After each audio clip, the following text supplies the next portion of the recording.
3, 2, 1, and we're live!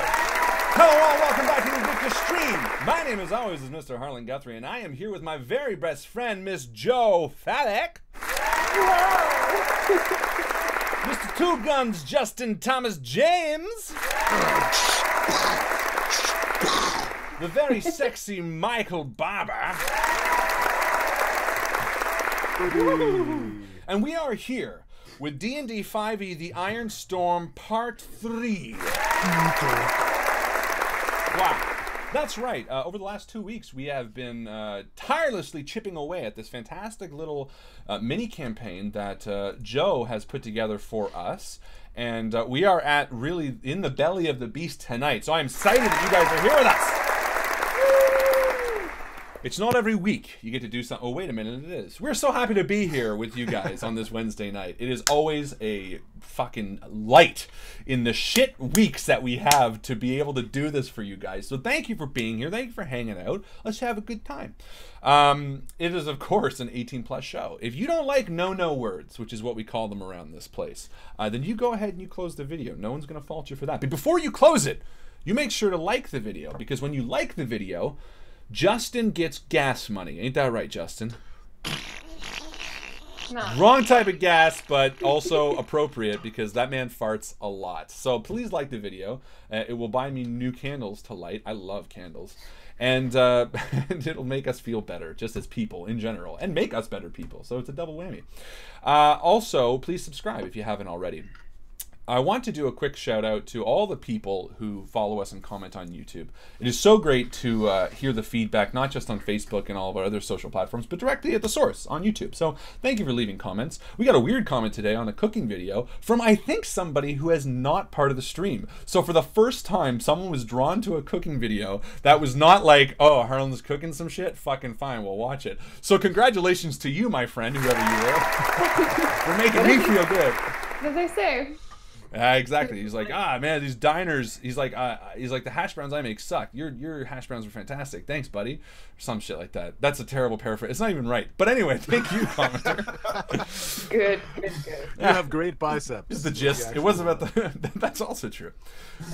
So yeah, thank you to people who leave comments on Facebook or on YouTube. But Facebook is where the action happens. Now we have two things. We have the page and we have the Facebook group.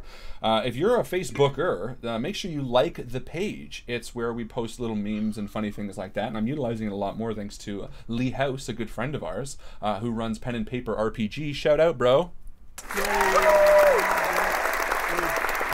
So like them as well, but also join the Facebook group. The Facebook group is sort of like the Green Room, which is a fantastic fucking movie, by the way, where everyone gets to chill and talk about what's going on up on stage, as well as just things that you enjoy. Role-playing games, board games. Aisha Lyle does a fantastic job posting Monday, Tuesday, pretty much throughout the week for different themes. So if you're looking for something to share, you can either wait for the day or just post it. When you post in the Facebook group, you also earn the chance to win MVP. And MVP is sort of, I guess, the post of the week that we like to honor, to kind of say, yo, man, you did good. And man applies to anyone here. I just like to say that. So, yo, man, you did good. And I'd like to announce that this week's MVP, which of course brings about all the XP that you can eat, which is 1, is none other than Mr. Tim Sand. Tim Sand wins MVP this week. Because Hans Ziegler posted that bullshitty-ness just to be a donk, so well done. But no, it goes to Tim. Tim had a fantastic post about local legends and sort of to inspire the spooky season, which, oh my god, is my favorite season. Autumn, friends and family, please just go outside and enjoy this cool weather and the spooks that come along with this month. More on that in a second. But well done, Tim. You win Most Valuable Post. That is a great post. We also have Twitter. You know, do whatever you want with that. This month is dedicated to Extra Life. Extra Life is a charity, a fantastic organization working with Children's Miracle Network of Hospitals. And it is something that we are very, very... I guess I want to say moved by, touched by, whatever the case, it is something that affects us in every way, shape, and form. And we are so happy to be working with this charity and raising money with the help of you guys. So first and foremost, a huge round of applause to anybody watching this who has donated or plans to donate. We are as of this moment, 5 minutes ago when I checked, at $2,816. I know, which unlocks Justin's audio narration, which is perfect. I'm writing a sexy story for you right now, my friend. You're writing it up? It's going to be really dirty. No, I'm joking. The community votes. Just get my ego as big as possible. No, it'll be a community voted story. But then that means just around the corner is the Invictus album. That's right. Original songs, probably mainly covers, but then maybe 1 or 2 originals depending on the Brandy Jack theme. And which is going to be a lot of fun, but that just means we're that much closer to our ultimate goal, $5,000, and the ultimate embarrassment of the made RPG. So there's still lots to be earned. And one of the best places to donate during, or times to donate during, is one of the events that we have, such as tonight, or one of the 4 spooky streams that I'm going to be doing this month. Tomorrow night, that's right, a Thursday. It's a different one, because I'm going to the cottage this weekend. So it's going to be Thursday from 9 till midnight. I'm going to be tired. Hopefully some of you guys will hang out with me. But you know what? That's okay. Even if it's just me playing spooky games alone in the dark, I'm totally fine with that and mentally prepared for it. I'm ready to be scared.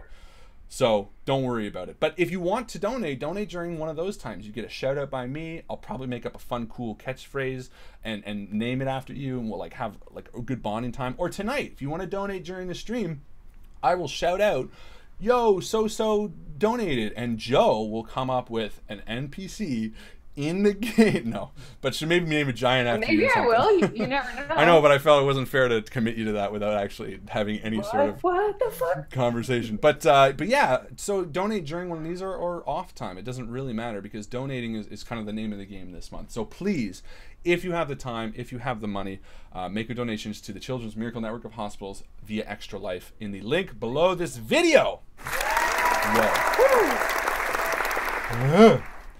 Yes, so that is what I was talking about earlier, like 10 minutes ago, when I was talking about the spooky month is the spooky streams this month. I'm doing 4. It's Thursday, tomorrow night. Next week I'm doing Friday the 13th, which is like, you know, the night. And there's a Friday the 13th video game, which I don't think I'm going to play.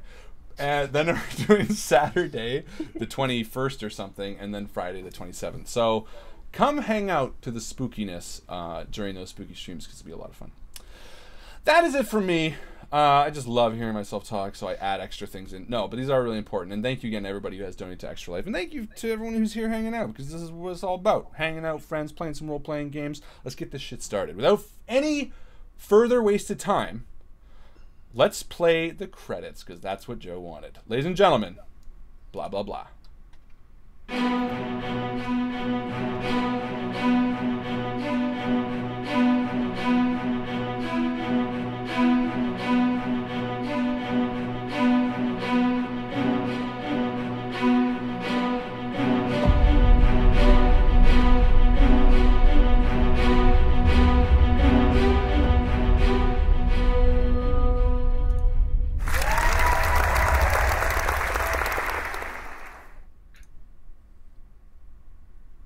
Pools of light huddle around lit braziers in niches along the walls of this massive room. Iron cable towers rise to support the bucket chain. The chain itself is slowing now, is grinding to a halt. Its constant, insane rattling falling silent. Basalt pillars support the 90-foot tall ceiling, and iron gantries are bolted to the walls, 50 feet off the floor. An iron staircase along the south wall climbs to the western gantry. Suspended and steadied by huge chains near the middle of the room are pieces of some colossus, a helmed head and parts of a torso, a gauntlet, a giant broadsword. A clever eye could piece its constituents together and estimate a final height of about 80 feet. A terrifying monstrosity, made of cold metal.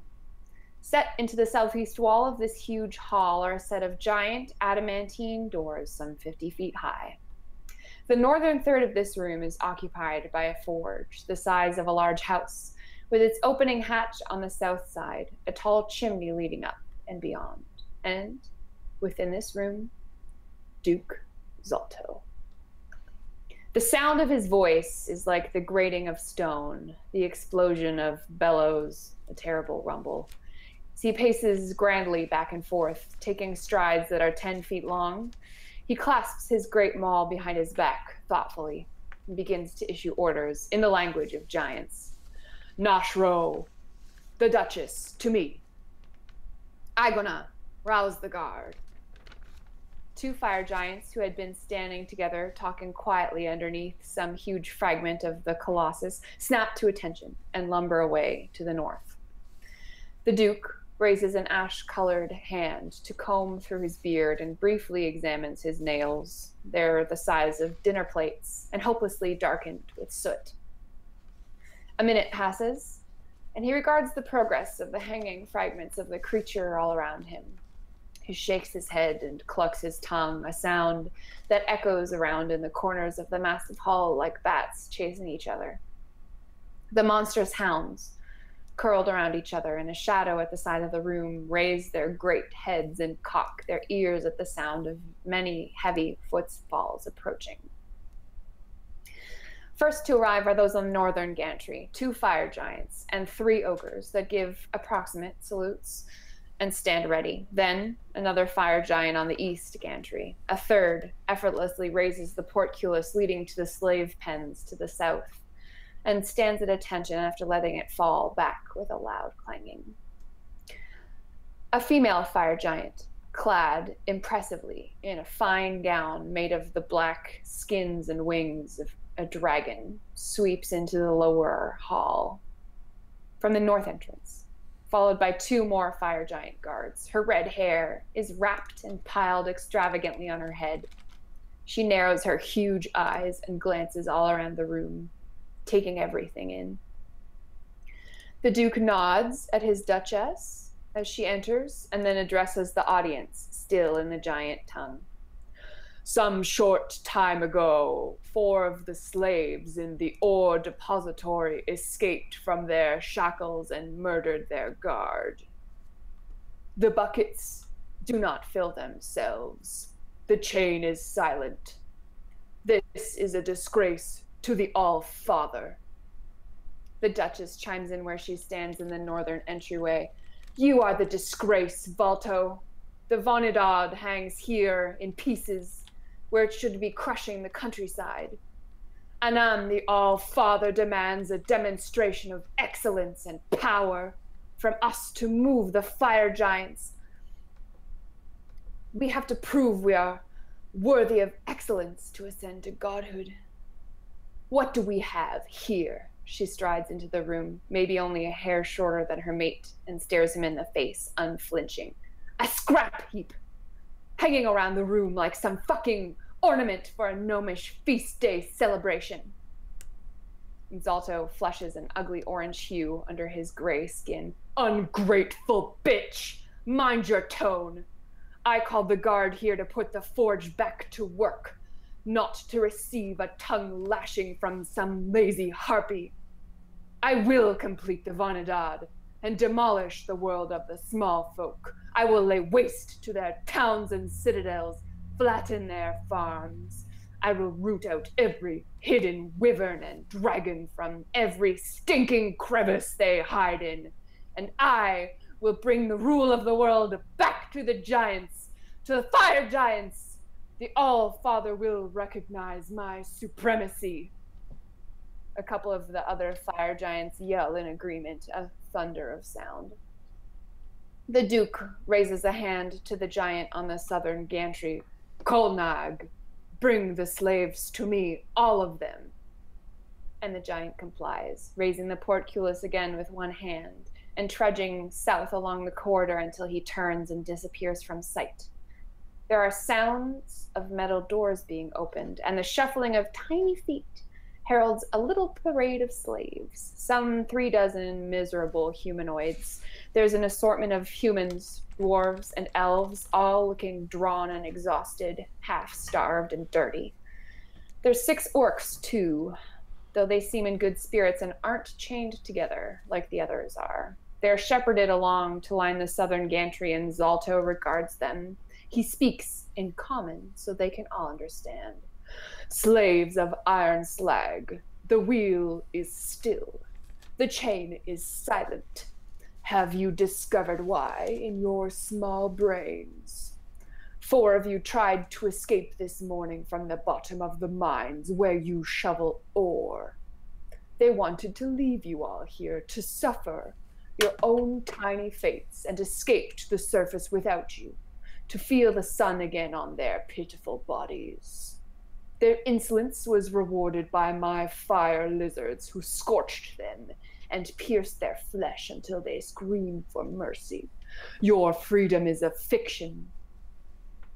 To reward their escape attempt, you will all have to pull harder on the wheel to make up for their numbers until they are replaced. Pull with vigor and thank the All-Father that you are allowed to toil here, in his great glory to contribute your effort. Bend your backs now with renewed vigor, and be grateful for this heroic labor, for without it, you will be useless, except for feeding the hounds. Away. And the slaves troop back to their prisons, all round-shouldered and hopeless. Zalto looks around now, commanding the giants in the giant tongue again to his soldiers around the room. You, take goblins into the mines. Find the escaped prisoners and kill them. And you, take the elevator to the Yak folk village and procure new slaves for the wheel. Kolnag, get 4 slaves now from the wheel and have them shoveling again. Move! Now! The room empties of everyone but the Duke, his Duchess, and the 3rd giant. The 3rd giant moves to have a short conversation with the Duke. My lord, I doubt these prisoners have acted alone in their escape efforts. 2 nights ago I was returning with a fragment of the Vonadad. I was assailed by 2 drow scouts outside the doors to the hall. They escaped in orbs of magical darkness, but not before I nearly killed one of them. You did what? Zalto screams at the other giant, grabbing him up by his breastplate and hurling him bodily to the floor, shaking the room slightly. A bit of dust trickles from the ceiling. Did they bear the marking of House Zolarin? Did one carry an iron flask? Speak, you incurable fool! The other giant, cowering on the ground, assures the Duke he did not see the insignia of House Zolarin. The Duchess watches the spectacle for another minute and turns on her heel back to wherever she was summoned from, without a word. On the upper story of this room, the gantries are flanked by the bucket chain, the platforms now empty of giant and ogre onlookers into the chamber. The chain is still and there is little sound, except for the echoing of giant voices talking below.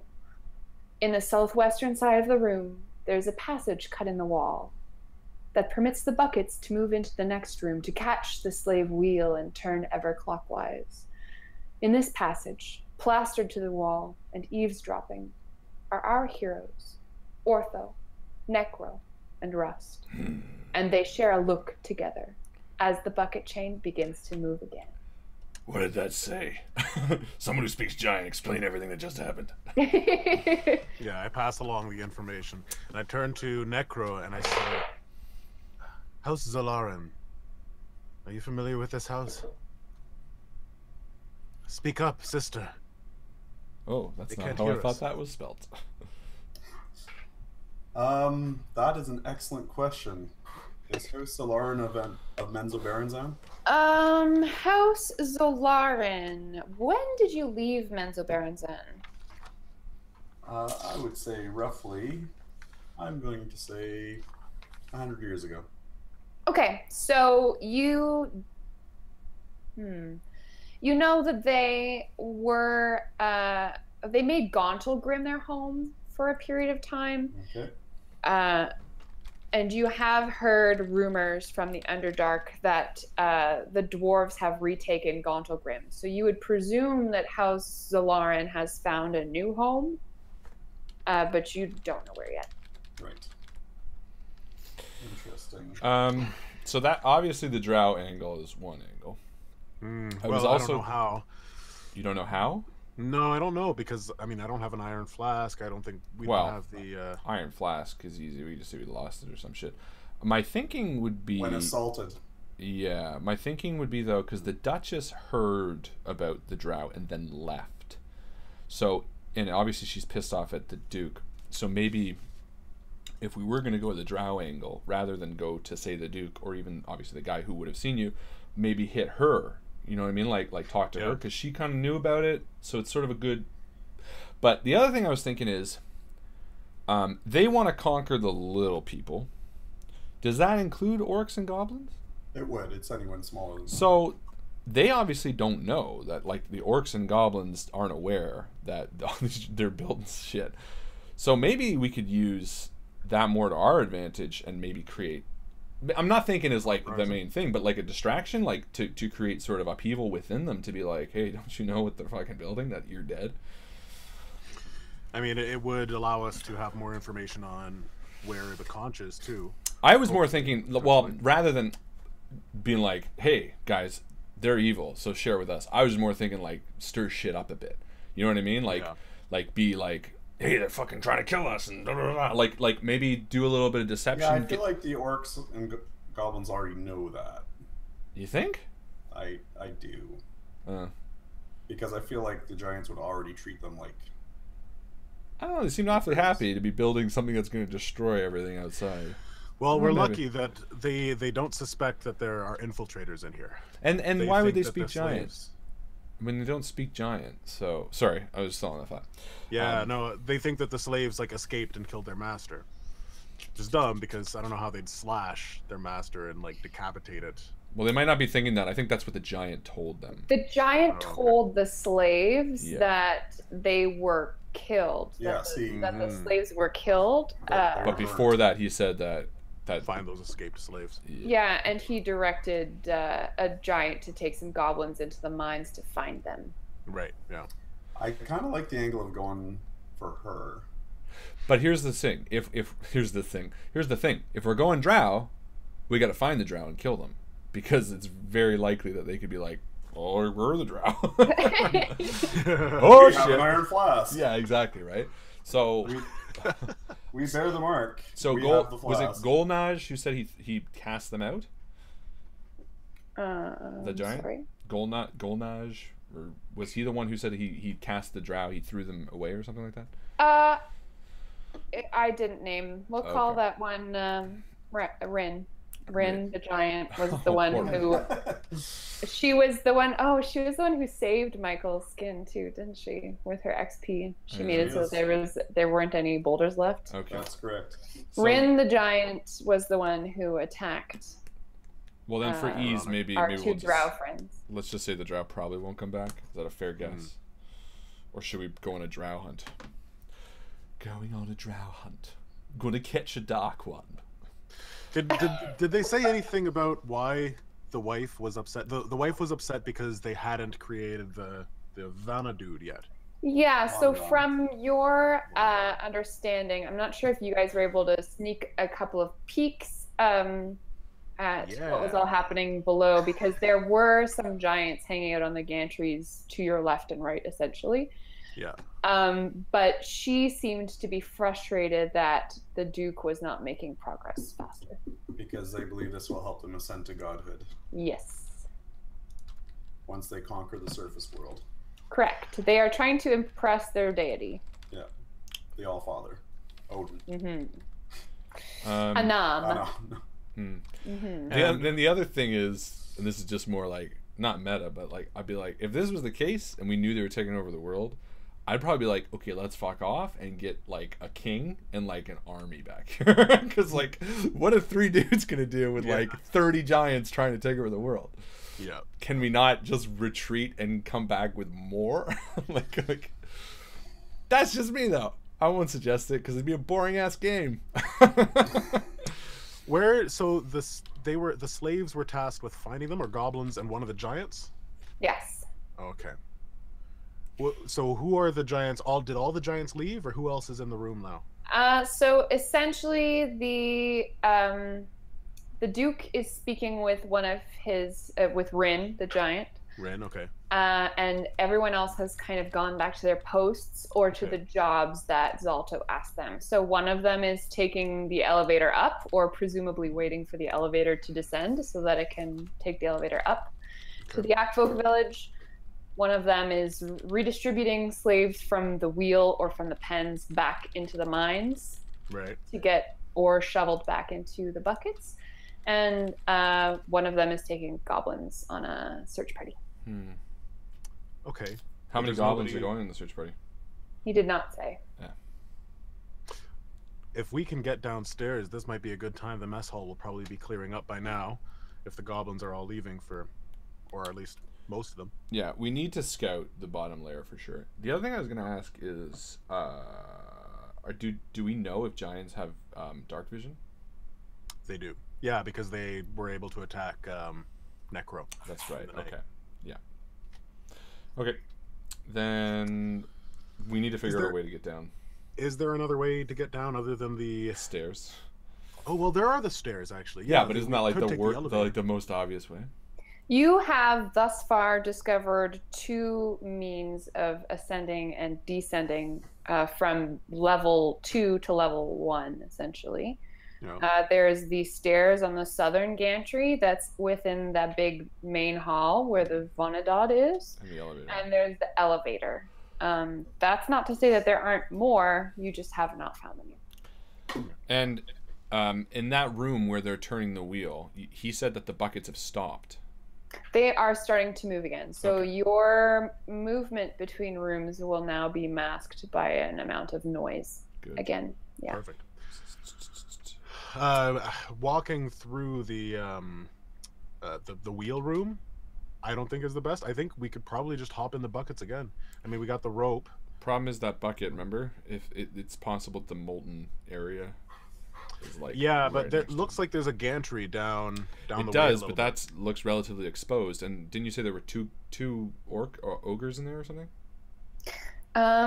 When Necro was doing her scouting earlier, she saw a fire giant hanging out in the back, office type area, and an ogre watching over the slaves. So far, that's all you've seen. All right, well, if we got a fight, that's probably the best fight we are going to have. One giant and one... Sorry, ogre, right?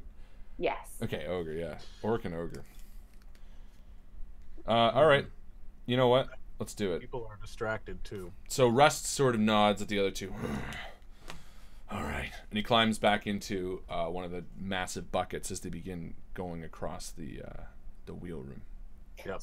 Ortho helps Necro up. At the very least, we can hopefully look at more of this map. Is your intent to move directly through this wheel room together inside the buckets into the room that lies beyond? That's the plan. Most of it, yeah. Okay.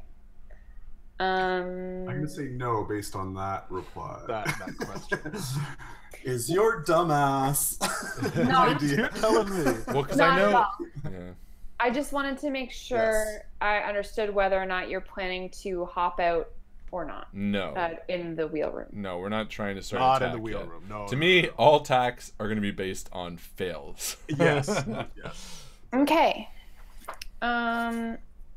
So tell me a little bit about your plan in terms of placement in the buckets, who's in which bucket, and then when you enter into the room, are you going to be peeking over the sides of the bucket? Like, how are you going to understand your surroundings so that I can narrate them to you appropriately? I'm going to take the first bucket. I'm going to peek out ahead because I'm most interested in what's coming up in the room. And if anything seems fishy or fucked up, I'm going to be jumping out onto that gantry or into that catwalk first chance I get. No. Very interesting. And Ortho and Necro will be one bucket behind. Okay.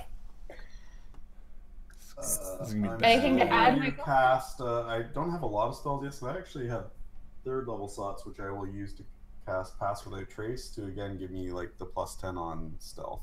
Okay, so how are you hoping you're going to be looking stealthily? What are you going to be doing stealthily? Or just everything stealthily? How long does that spell last, by the way? Is it an hour? An hour?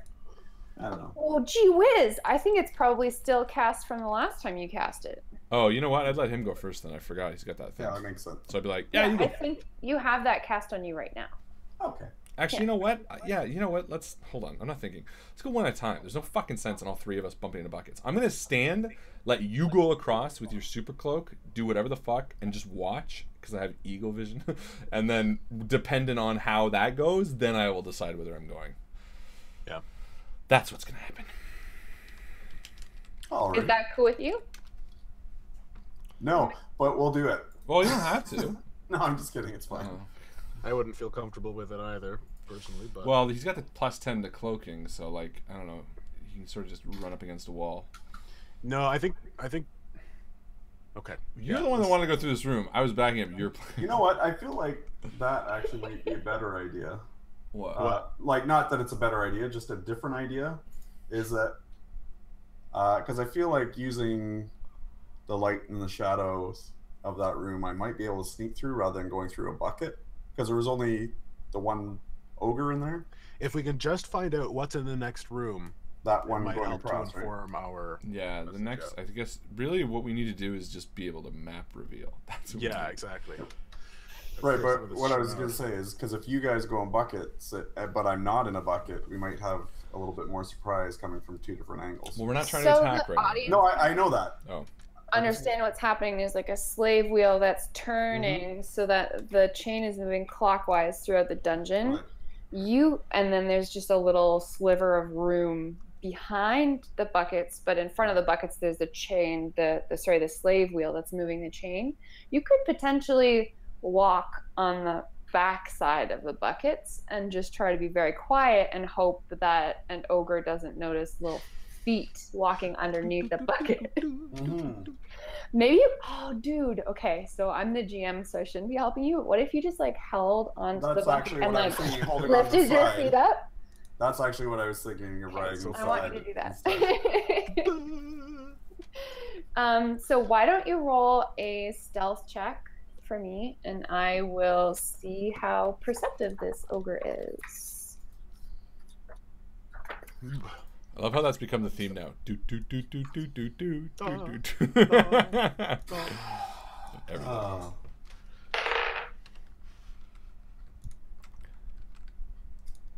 You say 24. Yeah. Okay. So the room, as you can see, it is very large. Those squares are 10-foot squares. So you're going to be traveling for about 100 feet this way. And they don't move quickly. They move about a foot a second. So it's going to be like a minute and a half of hanging on to the side of this bucket. I'd like you to also make a strength check just to see how well you are equipped to hanging by the. Make it an athletics check? I don't think. Because that would be climbing-ish. Yeah. All right. That's what I'm going to argue that with. I'm okay with a little bit of arguing. Oh. I will say rationalizing. All right, so 22. Yeah, you don't have a lot of trouble. As you pass by the slave wheel, you catch glimpses of the bedraggled faces of the slaves pushing this wheel, but they're not really eyes to the sky, like daydreaming and looking all around. They basically have their eyes glued to the ground, and they're just going around as you pass them. And you smell an ogre in the room, but he does not seem to take any notice of you. So you begin, after about 85 seconds, to pass again through another chiseled passageway through which the buckets move in a clockwise direction. Are you going to stay holding on to the side of this bucket as you... Well, once I get into that little, like, other section that, in a sense, that we were in before. Yeah, it's like a little corridor. Just the tunnel. Yeah, I'll probably drop off there. Okay, so you're going to kind of catch, like, a glimpse of the room in between buckets as they go by. Yeah. Wonderful. Let me tell you a little bit about this room. So, that is 18. The first thing you notice is that this area is incredibly hot. It's crazy how much the heat increases as you move into this corridor. There is a rusted iron gantry to the south of you. and it seems to cling all the way around the outside perimeter of this room. I will reveal it to you now on roll 20.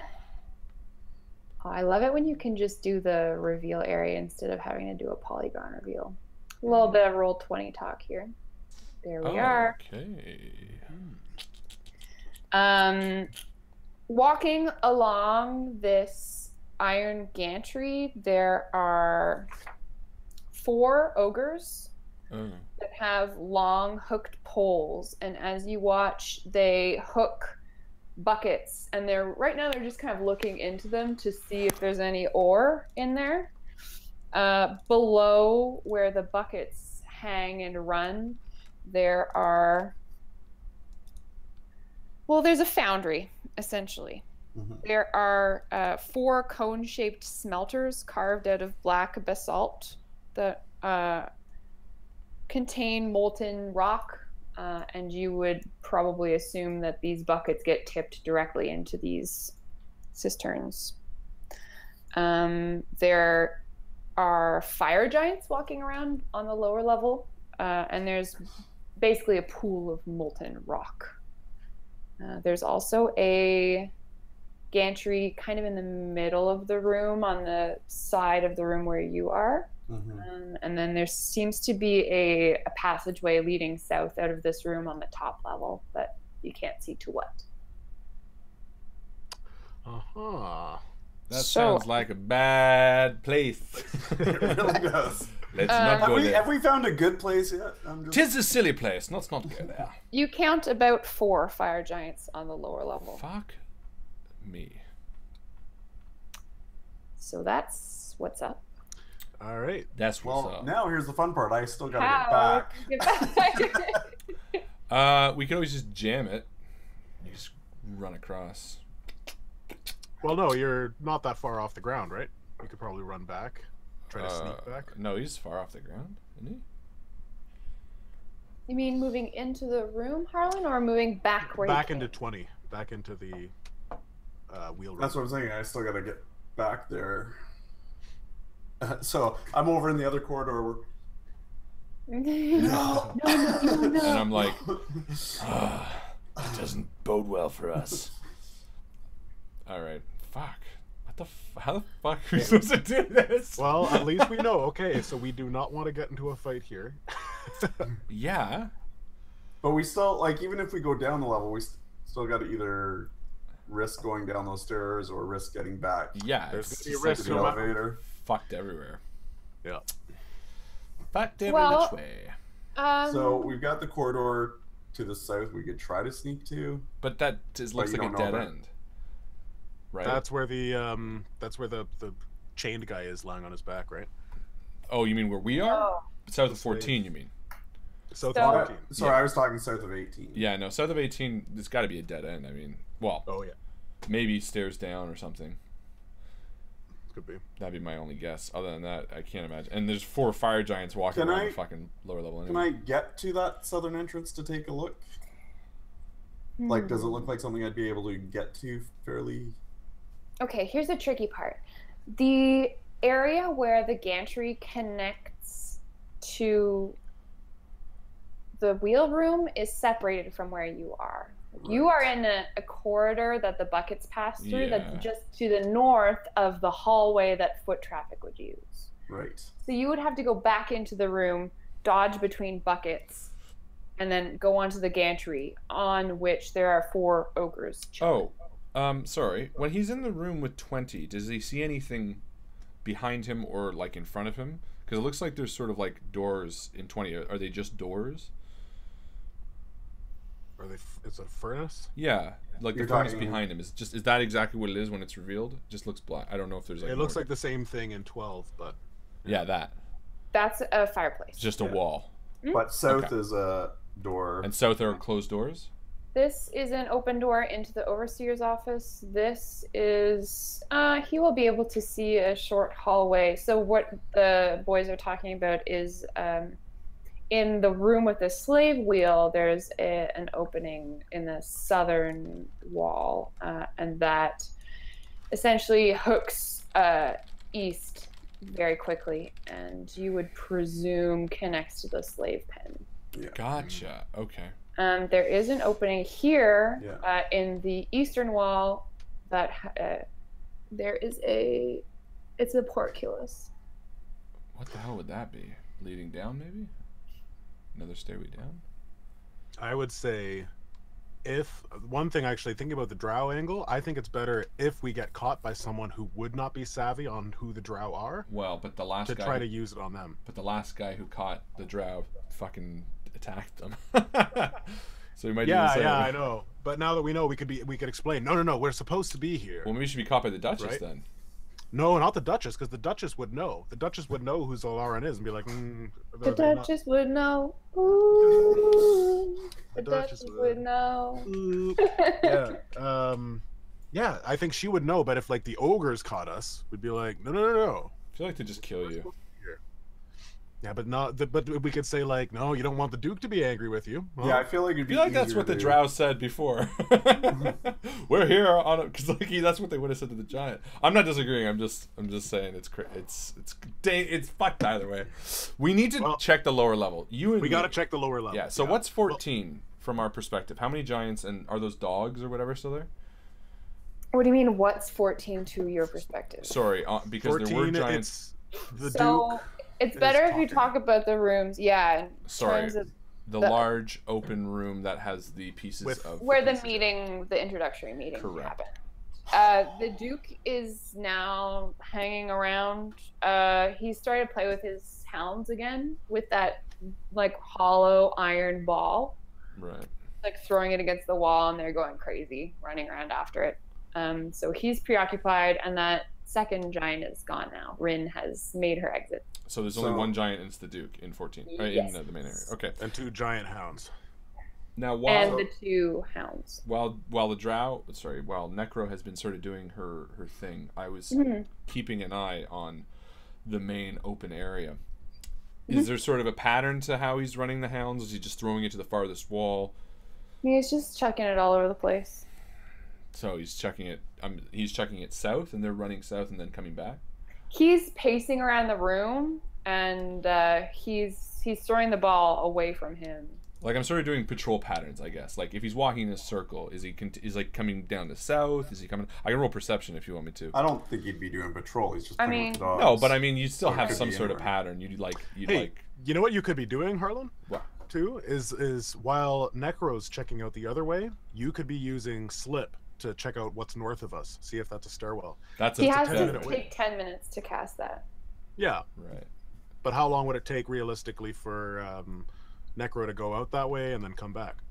I mean, it already took her. She's been gone for 2 minutes. Okay.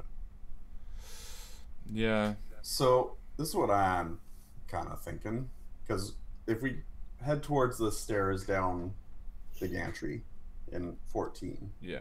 In the main area. because we can try to make it so that. See, the problem is the hounds are going to be able to sense us anyway. Mm. But I was thinking that I could give you the potion of invisibility. At least that way you wouldn't be seen. Mm. And if we go while he's throwing the iron ball, if we kind of watch. But the hounds would That would- smell us, wouldn't they? That's what I'm saying, is they'd still smell us, Mm. but they might be distracted by the ball. And if we move when the ball goes as well, then that would help cover sound.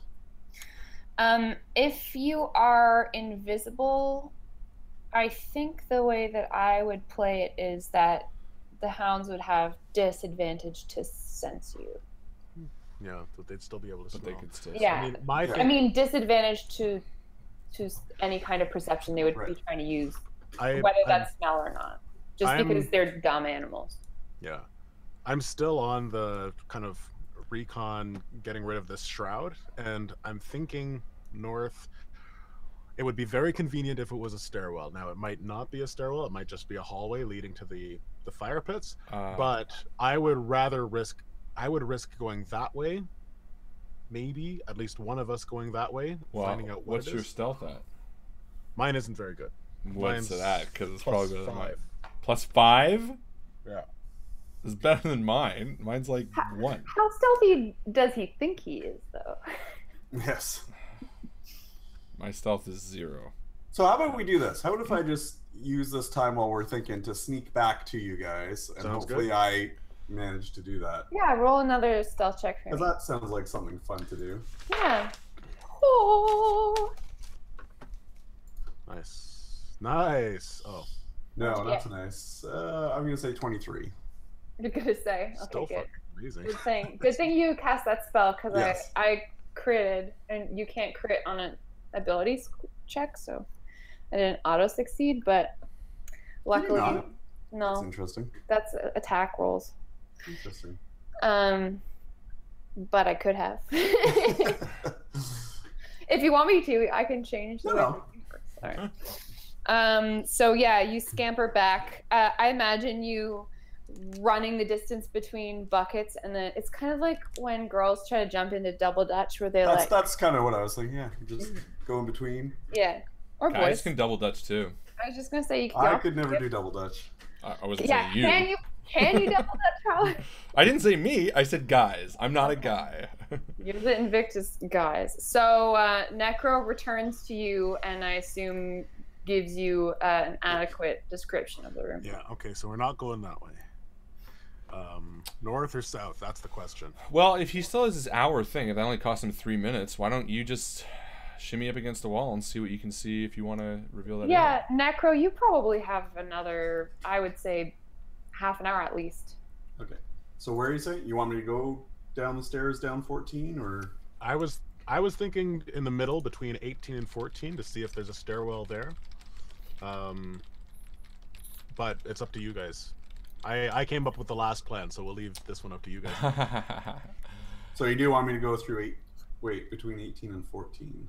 Yeah. Yeah, you see there's like a passageway. The catwalk. Right. If you go into the gantry. I think it might be worthwhile as you sneak past those cranes or chains that are holding the pieces to see if maybe there's like a lever that will drop them, because it could be a good distraction. You know, Sure. like kabam! Who did that? I'll go and try to perceive as I go. So that's what we're doing. Oh. I have an idea. Okay. I can No use ideas. thaumaturgy. No. Okay, no ideas? Okay, never mind. It's just a thought then. I could use thaumaturgy to create a high-pitched whistle in the top right corner of the room. Like really high-pitched. I like that. And then that'll distract the dogs. How quick does it take to do? It's instant. Well, what I'm thinking is maybe you keep that in your pocket, we try sneaking, and then we use that as like a, whoa, fucked up. Good idea. Okay. No, it's your idea. Oh, okay. Well, I was saying that as a good idea. All right. So I'm just sneaking between 14 and 18 and seeing what we see, right? And then coming back. Just keep your ass against that wall so tight. When you say sneaking between 14 and 18, are you referring to the fact that you are... Oh, I see. So you're going to move through the bucket chain corridor against the flow of buckets out to the gantry that lines the main hall, head north on that... On the gantry. On that western gantry. Do a and perception then... check as he passes the thing holding the thing. Right. Okay. Yep, that makes sense. So roll your stealth check. I got 21. 21. Okay, and So you we're are definitely not getting worse. invisible. I could definitely detect you at this point. All right. Let's And, see how I But go. luckily, Joe's not playing the game. And I've got something prepared. Scene. What? Tim the Tower. 24 on perception. Well, let's just see if you get there first. No. I just want to go. He could still go. He just might be seen. I perceive I'm caught. Okay, interesting. So you got a 21 on your I stealth? got a 21 on myself. Oh, Justin, you should have aided him. I should have used guidance. Yep. Oh, well. As you are I mean, you did, didn't you? I can't. So, Well, Necro moves into the room, and she sees the giant throwing the ball for these fiery hounds, and she moves over to the cranes that are suspending this giant broadsword about 10 feet below the gantry. She notes that there is a winch on the side of the crane that you presume could either be forced open or magicked open. That's all I'll tell you before you hear an awful barking sound. Look down, and one of the hounds has caught sight of you and is barking like crazy. As soon as I hear the barking... Hold on. No, before you say that, Zia has just said, can I spend XP to have some giant F up and have the crane just tip over and fall prone? It is an environmental change, and they are allowed to technically do that. Maybe not a giant F up, but they could have a crane fail. At this very moment. Technically, environmental change, it's allowed. Well, no, I want that to happen for sure. I think that's really exciting. I'm just trying to decide which one. The hand. Zia says the hand. Great. She didn't, but Zia say the hand. No, I think that's the one I want to. Because it's in the line of sight, perhaps, of where the dog was. Will be the opposite. It would turn the dog around. Yeah. So, what happens to the crane then? How does it mechanically? Because these are hard things to activate as a character. So I'm trying to figure out. It's environmental. I'm thinking so it's the chain. 16 years ago, there was a young dwarf hammering in the iron, and she momentarily got distracted. No, but this is like the history of how the chain failed, and like over years it cracked and got bigger and bigger. Zia likes it. Never mind. That's how my mind works. It goes back to like the dawn of time when like the iron was first formed, and there was an imperfection in the slightly loose bolt. Yeah, exactly. And then like 16 years of wear and tear just made it slowly crack until this moment. I think what also happened is the Duke threw this iron ball, and it kind of like bounced against the wall and caused some reverberations. And one of it's human error. It's both. Well, giant error. Giant. Well, you're right. Yeah, my apologies. Well, yes. Definitely. This will have some interesting repercussions as well, because as the crane snaps, part of its base falls apart and starts to drop this huge fragment.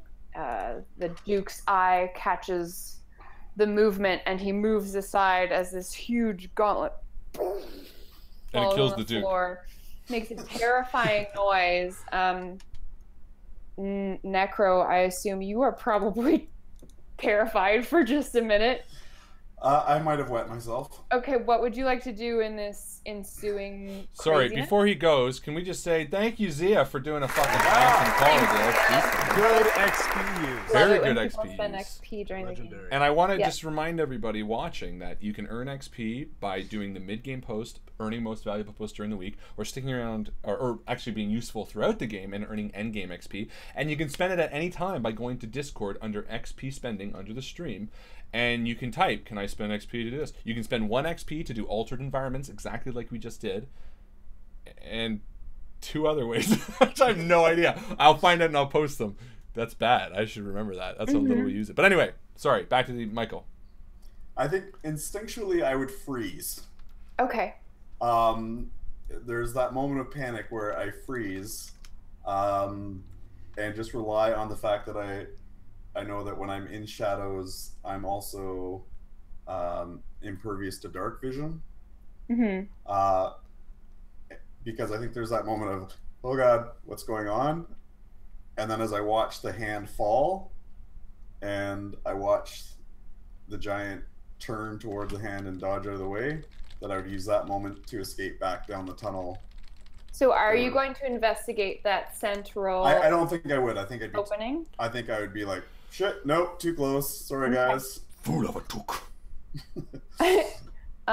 So you have escaped detection, I will say, but as you move backward into your hiding place, you notice that the gantries on the north and eastern side are crowded with giants imagine as the orcs sound alerted and them. Yes. ogres, and the Duke gives them a good tongue lashing for how they definitely fucked up and it was totally their fault, and that this is going to put them behind weeks. And how could they possibly? Giants and ogres and orcs. Oh my! I think we could then. But even get he's an army. about. I was gonna say he's about to get another verbal tongue lashing. Yeah. Wait, what? And I think we can use that as a moment to work down that stairway. Yeah. Why does that turn me While on? there are There's so many of them. This kind of forces our 11 hand. creatures on the same level as you. I think this forces our hand to go into 20. Are they on our side? Into the slave area. No, there are no. So they Cats came in out America? of. There was an arm wrestling competition that was seen in the northernmost room. Right. Those fire giants and ogres are on the southern gantry, and then when you are traveling through the room in buckets on the far east, where they're examining the ore for impurities, the orcs with hooked poles, and there's a fire giant observing them. All of those people are also on the eastern gantry. Well, I think we just found the solution. An arm wrestling competition. So this is what I'll do. I'll walk up to the Duke. I'll go, "Yo, Dookie, you, me, arm wrestle," and he'd put his arm down and be like the size of me, and I'll just Very bad idea. I know, just, that's like, why lean I up was against saying the it whole with a thing, pushing. humor.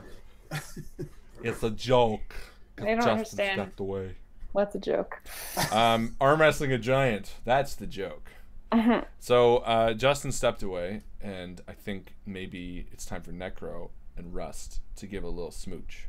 Yeah. So I take a half step towards you, and I say, "I almost thought I lost you." And he leans forward softly. And I caress your cheek. And I We'll say, never lose. "Not here.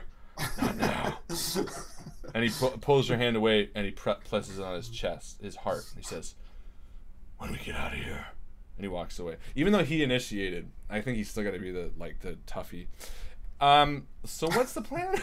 Because I don't got one. That was amazing. We're so stuck. We're fucked. It's like, no, I don't see a solution. So here's what's interesting is I can't see. You and me together? No, that's just a matter of time. that's every night when I close my eyes. What can't you see? How we get from 21 to 20 to anywhere out of there useful. Yeah, I can't see how we win. That's where I'm at. I can't see. The end goal is you have to find the conch. Yeah. I will remind you. Which we don't fucking know where it is, and we can't find out where it is. You haven't seen any suspicious treasure chests or like armories or. Which means we have to get downstairs, but everyone and their fucking mother is downstairs. But that's what I'm saying. So right down the southern where those stairs are, there's ogres and giants along there now? And bears. Oh, I'm sorry. To the south? Yeah, in 14, the very right where the stairs are. There's no one there, right? No, they're all in the north and the east. That's what I'm saying. So while he's getting the tongue lashing, they're all going to be watching that. Yeah, but it's also the most likely that eyes will see us. Yeah, because there's the most amount of people in this room ever. I think 14 is dead to us right now. No, I'd say we just hide out till they all do it. Oh, you know what? No, it is dead because they're gonna have to go fucking pick up the gauntlet and shit. Yeah. So I mean, the only thing is we could go to 20 down south of 20. Just fuck up an ogre and a giant. I mean, I'm wondering what's in that office too. I mean, realistically, I am ready for battle. As terrible as it would be, we could just fuck shit up. We could just. I think everyone's ready for battle. I'm about this close to seriously just being like, jumping over the balcony and then insta dying because it's so high. But in theory, jumping over it and just going to town. And even though I took 25 damage from that fire thing, and that was 3v1, so I don't know. Maybe we're not very smart. And Beastie Boys playing in the background. Fuck yes! Can we just have a Beastie Boys stream, please? Yeah. Non-stop Beastie Boys, non-stop time. Pro that. Let's do something. Okay, intergalactic plays. I think we go into 20. I think that's the only option right now. We try to make our way down. Maybe there's a staircase in there. There's a giant at 21, right? Is he distracted at all by the sound, or does he move? The giant. Because that's what I want to see, is if they're going, where are they going? Where are who going? Like 20. the giant at 21, the ogre in 20. Nowhere. If they're going anywhere. No. How do they get anywhere else? They are making the Maybe through that rusted portcullis. wheelchair. Yeah, through 18, or through that rusted portcullis. Yeah.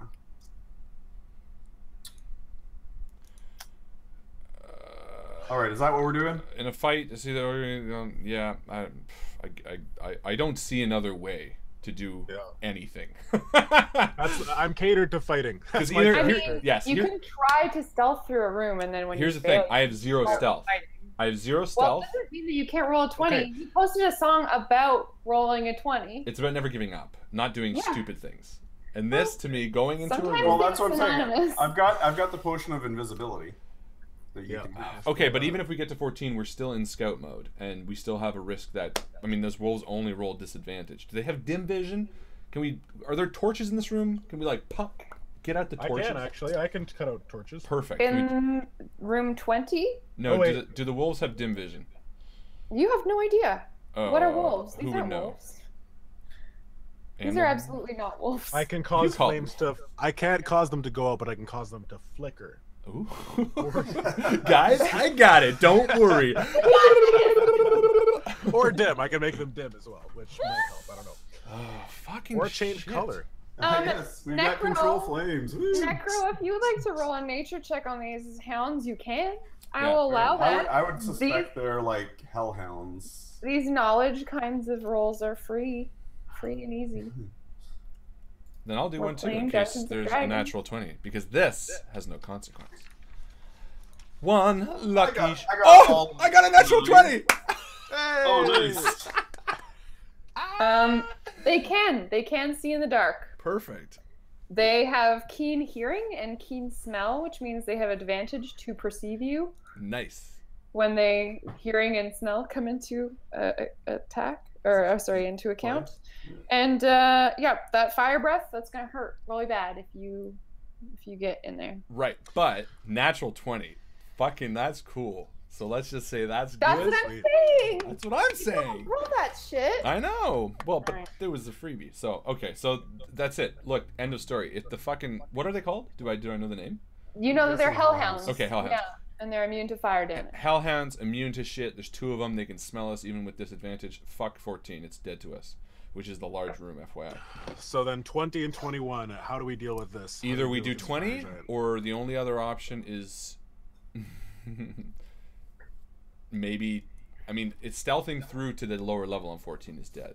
But I mean, stealthing up north or down south, or maybe I mean, along you the guys road. can wait an hour. You can take a short rest in the passageway. Let's do it. Let's do that. And then you're going to clear out all the people on the upper gantries and wait it out. It's possible, but wouldn't they logically be like working on that? Well, there'll be a distraction. We wait for 1 hour.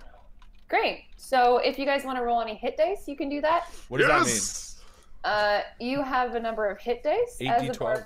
Barbarian, yeah, you have 8d12. It's a resource. So you can roll up to 8d12 to accumulate hit points back. You add your con bonus to those rolls as well. Each So you individual can- or total?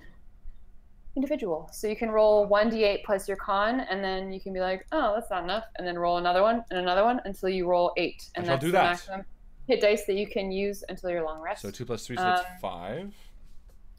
I'm not sure if, Michael, you have any arcane recovery, but I do. Oh, I do. Look at you. Good stuff. you 17, also 18, that's 10. regain Natural your... recovery.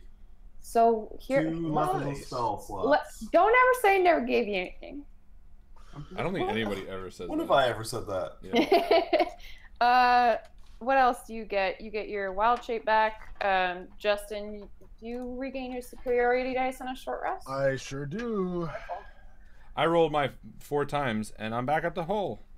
Perfect. Me too. I So rolled my 3. Well, that now just count that you only have 4 or 3 left, because you can short rest again if you find a likely spot where you see this isn't like undoable. You can do 1 battle and then be like, let's take a breather. for an hour. And it's not impossible. It's just super, super, super. It's not challenging, and that's why this is a fun game. I'm not saying that there is not lack of things to do. It's here are 50 fucking things to do. Which one is the one that's not gonna suck the most? Yeah. That's what I'm having trouble with. You gotta pick one. I think 20. Let's do it. All right, let's do it. Fucking kill an ogre. Yeah, okay. I don't think this is time to use your invisibility potion, but okay, how do we go into this? What's the plan? Tonight like, we're gonna kill the motherfucker. Here's what's gonna happen. I'm gonna hang on the edge of that thing. I'm gonna come down with my sword on the ogre's head, and I'm gonna go. I'm gonna no. I don't know. Let's. That's a cool idea. It is, but it would be terrible. Is it? Do I get advantage if I jump down on it? Yeah, probably. That's what I'll do then. I climb in the bucket as I'm like. Are you trying to stealth around in here to no, fuck it. go I'm sick anywhere? of it. I'm gonna kill the ogre. You're just trying to kill people for why? For why? Because we can. No, because the ogre and the giant need to die. Are they what? They're I evil? just want to know why you're getting into this fight. Because we have no other way to move downstairs, and I have to assume that it's not the wrought iron rusted fence or a portcullis must be a stair down. I don't know. Why are we doing this? It's That's not the. why I want to make sure that you're not going to do a suicide mission for no reason. Those giants on the northern and eastern gantries and the ogres and the orcs, they're all gone now. What about the wolves, the hellhounds? Oh yeah. That's right. We waited. That's why we waited. That's for an hour. We waited and did the opposite. Pay attention. Right. So the reason I think that going north is a good idea is because if there is a staircase there, it's all banking on the idea that there might be a staircase in that area, and there's only one set of stairs. So even if the dogs do sniff us out, then we will be able to run and possibly escape up or down the staircase. Yeah, but if there's not, then we're in a corner. Yeah, if there's not, we're totally screwed. But and you notice that the sounds from the foundry beyond, where Necro had just scouted about an hour ago, there is a hissing and bubbling sound now, and the pounding of iron from because I started back up again. Forges. Yeah, so these buckets are now full of ore again. Yo, what if we did like guerrilla style and we just kept killing the people that were guarding the dwarves at 17? Like we sneak back and kill them again, wait, and then they out there. Why not? Think about it. It'd be kind of, oh fuck, let's John McClane this shit. We're basically crawling through the fucking vents. Ho ho ho! Now I have a great sword. Yeah. As you take out my fucking shoes. As you peer back out into the Great Hall to ascertain that the giants and the ogres and the orcs are all gone from the gantries opposing you in this vast room, you notice that Zalto and his hounds are not there anymore. Oh, that's helpful. Well, there you go. Let's do it. This room seems vacant. Perfect. Okay, let's just go down downstairs. then. Yeah. Well, why don't we do this? You don't know where they are anymore, but... Can I roll? Well, Necro, do perception because you're the highest. I'm going to just move a bit north just to get around that to see what the fuck's in that hallway, and then I'm going to move back south. With her passive perception, there's nothing in the room. Yeah. So what? Can you reveal it? Is it just like a hallway? It is indeed a hallway, and now you have the majority of this map uncovered. There are a number of rooms to the north and east you have not yet seen, and two, three things to the south. And as we're passing the prison cell, I'm just going to look in there, stick my head. I know it's through a portcullis, but I'm just going to look in a little bit. Yeah, that guy is gone, the one that Necro was mentioning. I just want to reveal that hallway. It's like scratching an itch. Which one? What are you talking about? The one to the south that the guy was looking in. Does it turn we to... can't see because of the angle. I just need to see it turn. I just need to see what I could see turn. Let's just go down the stairs. But it's I'll give you a polygon reveal of everything that you can see. That's all I need. It's like scratching a lottery ticket, but like leaving a little bit on it. You're like, just get down a little... Ah, there we go. See, I didn't know that. I thought it was like a hallway. Okay, so those are beds too. Cool. No, those are jails. Oh, those are the actual cages. Yeah. Interesting. So there's a portcullis and then cages as well. Okay. Correct. So we move down. 14, 28 below. Yeah, making progress. All right, let me drop you on a totally different map. Yay. 9 hours later. Oh. This looks Tatooine? Oh, I see. Okay. So this is you see the stairs on the bottom of the room there. Everything else that I've revealed to you are things that Necro has mentioned from her first ever scouting mission. 2 years ago. Nice. Yeah. Okay, so this is the rest of the Colossus. Wow, it's weird we couldn't see it from up I was there. just about to say. Did we just not see that? So the forge I'd mentioned to you in the northern part of the room, this giant igloo-shaped, house-sized instrument of forgery. Right. The fragments of the Colossus that are being assembled. And these are the doors that the giant opened at the side of the mountain. Yeah, so the southeastern side, there are 50-foot tall doors. Perfect. Okay, so then this would be the 24 would be the How tall The is elevator, the the Colossus? bottom floor, How tall is the Colossus roughly? 80 feet. Okay. So we'll have to crouch to get out. Oh, absolutely. Yeah, Just a joke. it will. Just a joke, guys. No, but it will. What's 30? What's 30? Looks like a slab of something or other. Oh, yeah, that's a big table that Necro was able to see Okay. across the room. This is opposite the elevator. Through the Gotcha. hall, there's like a small room on the other side. So the only doors out of this main area are the ones up to the north, correct? Correct. And Yes. was there any creatures in here where it's empty? It's empty. So those doors to the north are the ones that you saw the Duchess come through okay. and exit out of. That hut, is it giant sized? The hut, That's the forge. 29. that's a forge. That's the forge. It's a forge, baby. Nice. All right. It And is a cold forge. There is no fire burning within. oh my god. Oh my god. And what did you say 30 was? What was that again? 30. 30 So was a table. yeah, there's a big table. It's a weird spot to have a table. This is like not for eating. No, because it holds the conch. Let's go over and see if the conch is on it. I agree. Let's do it. Everyone roll stealth for me, please. Oh. That's not good. Can I?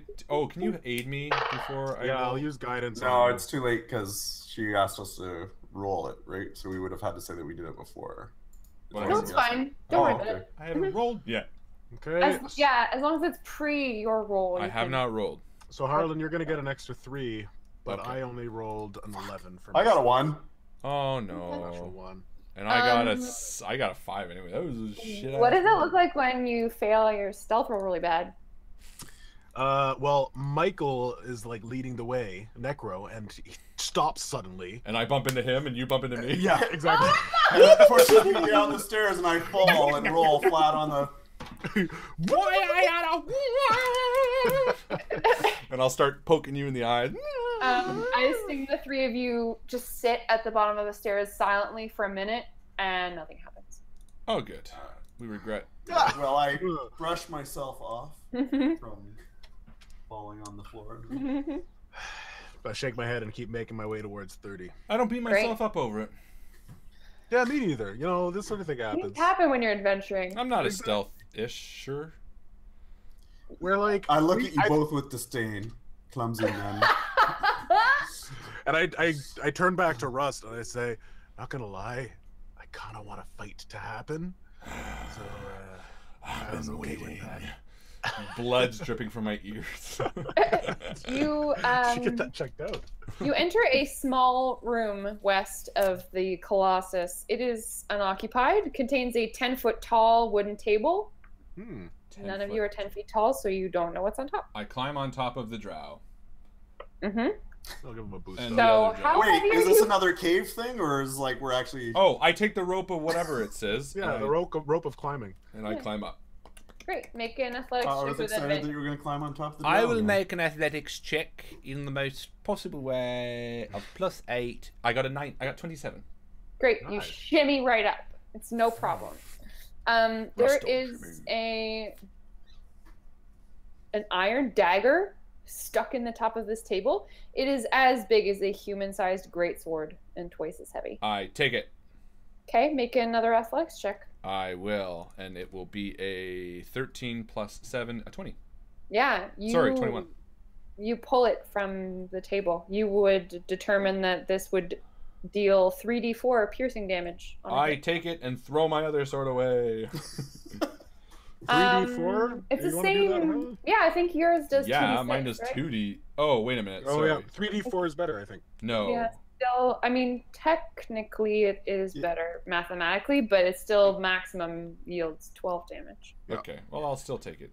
Is piercing better than slashing? That's the real question. It's different. I would say Yeah, that it you could just probably put one of them on your back. Like, you don't have to throw away. Yeah, the other. I'll take both. Great, you do. And I'm gonna piercing or slashing. Piercing to the... Do you want Well, to? it Do you want to depends just on what you're poke them, or do you want to slash them? I'm gonna poke him, and then I'm gonna blow him. You pry loose this giant-sized iron dagger that you will treat as a great sword. It's probably a bad idea, really. Otherwise, this room is empty. They're gonna be like, "Who took my dagger?" I would like to do a perception check on the desk. There are no drawers or anything, eh? No, Flee, fly, flow, flum. just a table. Okay, never mind then. But I rolled a giant 15 table. perception, but It's well worked. I carved my Well name worked. into it. Rust was here. Plus necro. Forever. Forever. What do you do? We get down, and is Get there any spot in this down, room? get down. Is there any Sorry. spot in this room to hide? No. But the I forge mean, is cold, under the you said. table. The forge is cold. under the table's like So we could get in the forge. If you like, you could try. I mean, if it's cold, it hasn't been lit in a long time, and obviously all the pieces are already smelted, so it doesn't really. It's not like they're gonna be like, "Whoa." Well, I guess actually they would have to fix the arms, so maybe they will be firing it up. I don't think it makes sense to go through that north door since it's basically Satan's gateway. So maybe we should take a peek-see at 24 and up to the dining hall. 25 is the mess hall, right? Maybe grab a little snack. Yeah. Yes. So the room to the north of the elevator on the lowest floor is the place where Necro saw all the goblins bustling around. Oh, I turn to Necro and I say, "Your eyes are better than mine." And maybe do a perception, like, I don't It's know not D&D true, you have traditionally. pretty Are there eyes. like secret passages? Like, could there be? Is that a Secret thing? doors? For sure. Yeah, I don't know. I mean, Necro's walking around with a 22 passive perception, so anything that would require a roll of like a 20, I would she catch. would have Okay. just naturally seen with her Just checking. drow eyeballs. Never hurts to check, guys. Growl balls. Her drow balls. Okay, her is there a girl point of balls. going to the mess hall? Well, where else the fuck are we supposed to go? We need to find the conch. Well, we got 2 sets of doors there. Yeah, but no, one set of doors. What are you talking about? One leads outside. Yeah, One we don't leads need that one. That's right. The only And other where set the is the doors one are. that literally every giant came through. No. That's the one. Yeah, you said that like all the dudes that were here. They also came through underneath the elevator. Underneath the elevator. Oh, like from the mess hall? Well, I mean, there was dudes that came from the mess hall, and there were dudes that were standing on the. And up those stairs? Most of them were standing on the gantries. During this like assembly that I narrated at the beginning, most of them were on the gantries. Okay, well, all right, we can take a look at the door. I feel like that's bad news bears. Can we track where the hound and the duke might have gone? That's going to be tricky because these are stone floors. Those smell, eh? Yeah. Are there any paintings or statues in this room? I think that the walls are probably carved ornately, some like kind of pillared relief. Fire giants, and this is not in-game knowledge, but they're expert craftsmen, and they pride themselves in their artisanal skills. So I would giant imagine, dwarves. yeah, they're like giant dwarves essentially. They're also expert soldiers. So between forgery and the art of war, they're great. Glancing up at the gantries, I make sure that nobody's up above, and I'm gonna jog over to the forge. Okay, so I mean, it takes you like a solid 25 seconds to run over there. I can't emphasize how big this room is. Okay. Well, it's got Colossus in it, so. Yeah, it's hard when you're looking at a little map and you're like, oh yeah, it's just over there. But this It's a is couple football fields. a place that's built for giants. So you go over to the forge. The hatch in the front of it has a sliding bolt lock. It's about twice as tall as you are, the hatch itself. Nope, it's wide enough for a fire giant to pass through. So it's maybe 4 or 5 times taller than you are. Wow. There's a rune inscribed on the... Nope, I can't tell you that. Sorry, read too far ahead. That's all you... Some sort of Do a weird perception text here. check. It looks almost runic here. You don't see that. Okay, that's fine. So you just see... But there's no way in, eh? There's no... There's the door that I mentioned.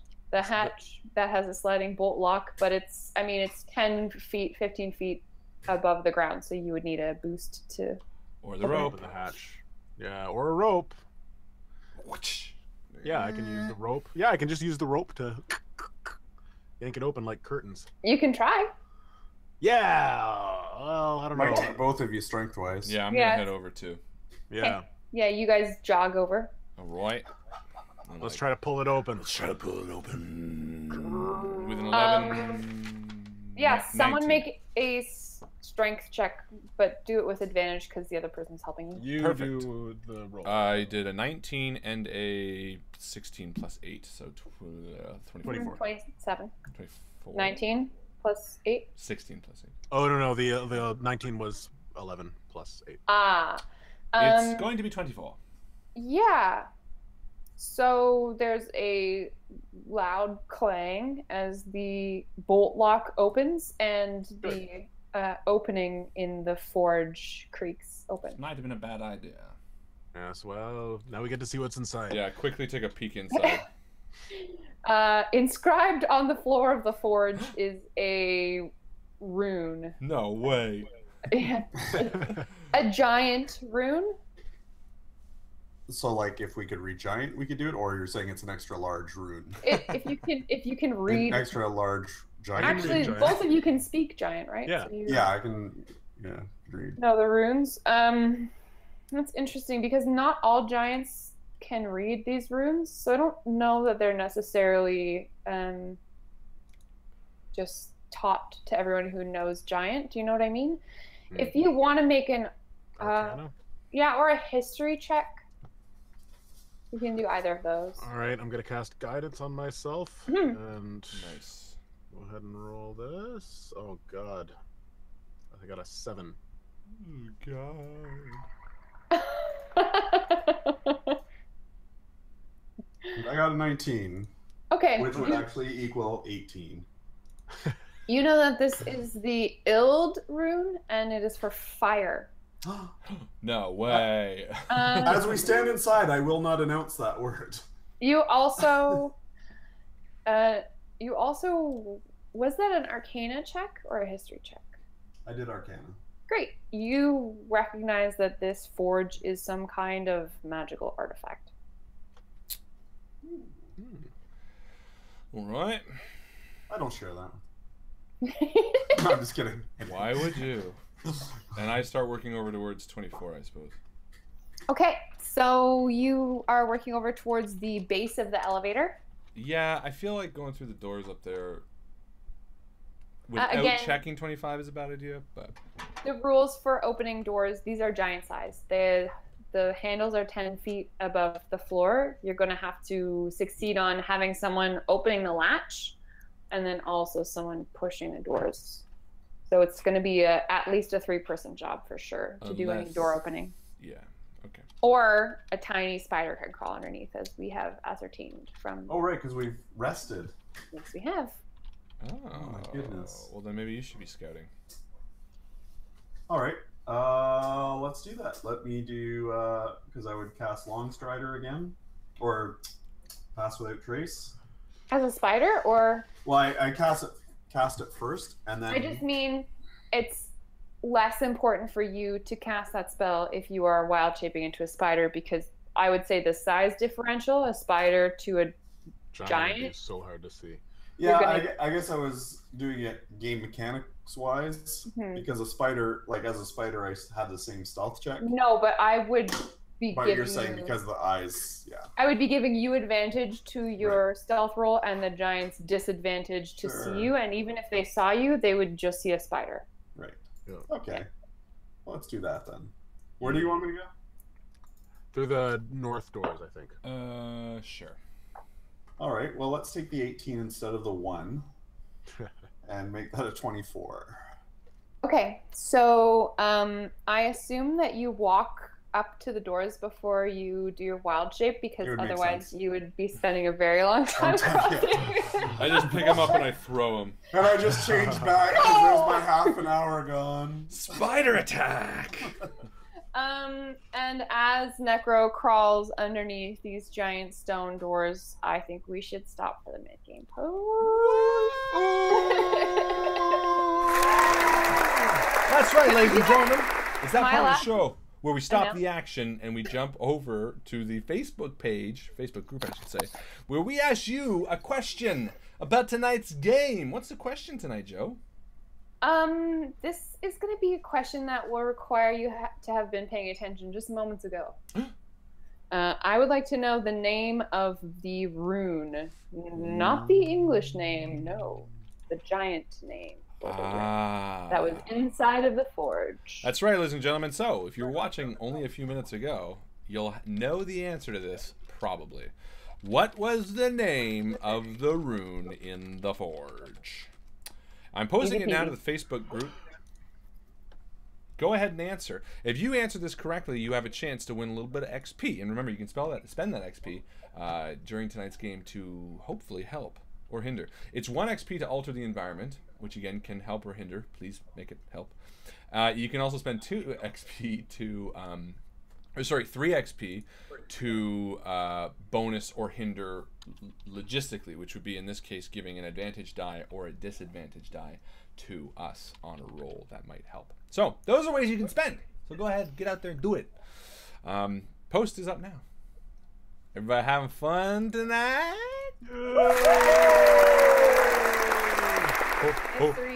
Things are moving. Things are moving along. Yeah. I'm glad that you guys are making progress. Yeah, because we're terrible players. No, nope, we're cautious. You're very cautious. I just, hey, look, we stayed alive this long because of overthinking things. But, and I got my respect the dungeon, which I do. Remember to respect it, everyone. What does it say? What are the... Reach your destination. Explore thoroughly and cautiously. Stay together. Prepare accordingly, something I didn't get to do. Exercise teamwork. Check for traps and secret doors. And take everything that isn't nailed down. Nice. Yeah, it's my D&D. Because I'm not a role player. Done 100+ games on this, and I still don't think I'm necessarily a role player in the traditional sense. No, you're a role player in that yeah. Not a role player. I think we all know what that means. Anyone who's seen me knows what that means without any hesitation. So it's new to me, but that's okay. That's why I like it. Paul says Rooney McRusen. Runson. That's right. Congratulations, Paul. Ildrune. Ild was the correct answer, I believe, right? Yeah, so it's between Eric and David. Well, let's do a 1d4. Why don't we roll a d6?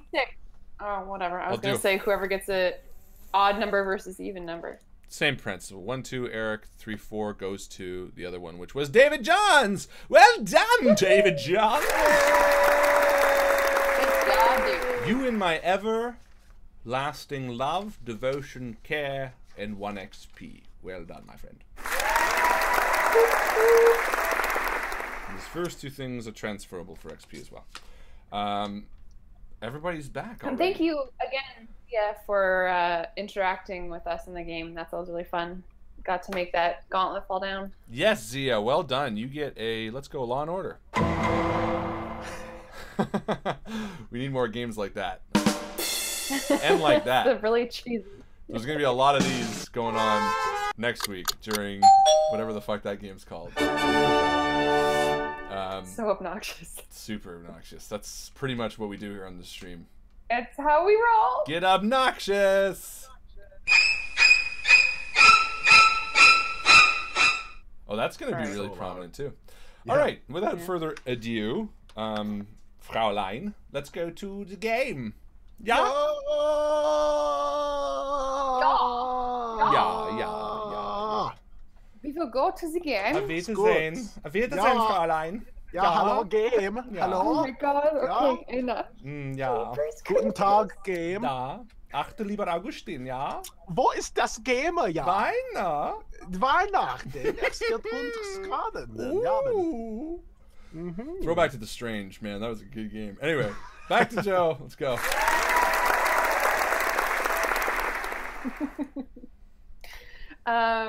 Necro's little spider body limbos underneath the two stone doors that are on the northern side of the Great Hall, and she sees with her spider eyeballs a big hallway yawns ahead of her. It is unoccupied as far as she can see, and I will be revealing it thusly. In rule 20. Essentially, I have to stop saying essentially because I say it a very lot. Sure enough, you do. Sure enough, about I don't know, 60 feet ahead of her, the corridor turns sharply to the east and then travels, oh my goodness, maybe 400 feet until it intersects with her view of the mess hall. So there's a couple of tables, just a few goblins scurrying around, 2 or 3 across her vision. Where did you want to investigate, Necro? There's another set of double doors. Yeah, I feel like I'd go right, like, once I saw that hallway, go right under the doors to the left as well. Interesting. Okay, very interesting. So, this is a busy room. 10 giants stomping. 9 orcs are gaping. Orking. Gaping? Gaping. Ew. Gaping, like gaping mouths, like a gape, yeah. Aww. 7 slimy slugsies. Slimy slimesies. I'll write it out. Okay. So, Necro walks into another room that is just adjacent to the hallway she first entered. By comparison, the hallway was a very dark place, and this room she enters is a very bright place. It hurts my eyes. It is obviously a kitchen. So there are 2 10-foot tall tables that are being used for food preparation. Underneath the tables, there are a number of empty iron cauldrons. Hanging above them, dozens of utensils hanging from iron hooks and chains. The fire giant Duchess is here in this room. She is sampling some kind of stew or soup, something with an iron spoon to her lips, in front of one of the fireplaces. There are a number of smoky creatures dancing around the cauldron. She is nearby, Fun. cackling with glee.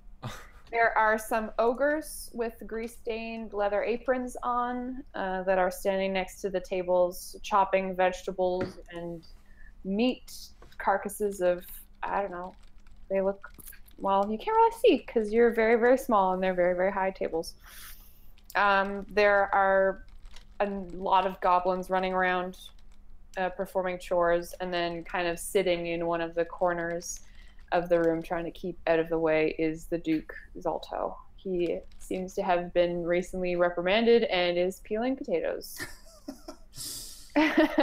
It's a really ridiculous task because to a giant, a potato is very, very small. They're not giant potatoes? No, they're regular. Poor man. Like, I don't know. That just seems so...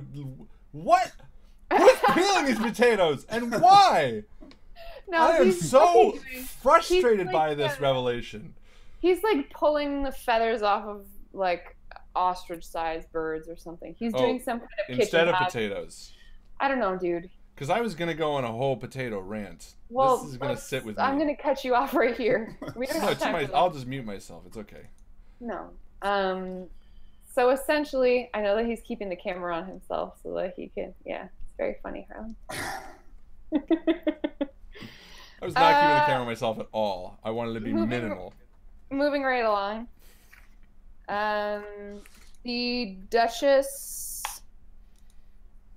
You have a passive perception of 22. Is wearing a crystal flask around her neck, like a pendant. There's some kind of fluid inside. And that's all you see. There are archways in the north wall that are leading to some storerooms. I do feel like I have to correct you. My passive perception is only 21. I'm sorry, 21. Yeah, I just didn't want you to give me. No, thank you. So there are some. What am I showing you? Yeah, there's some storerooms to the north. There's 3 storerooms that seem to be holding barrels, casks, crates of different things. And then moving farther to the west, you see another room with some cisterns of water. Yeah, I feel like I'd go... In order for me to be telling you all of this, I would presume that you would climb a wall so that you can get some kind of perspective. Well, that's why I'd climb up along the wall. And that's where I feel like I might go check out that last door and then head back. Because I feel like... the door to the like 10 south minutes, 10 of minutes. this room? Is that what you mean? Yes. So as you scamper underneath this southern room...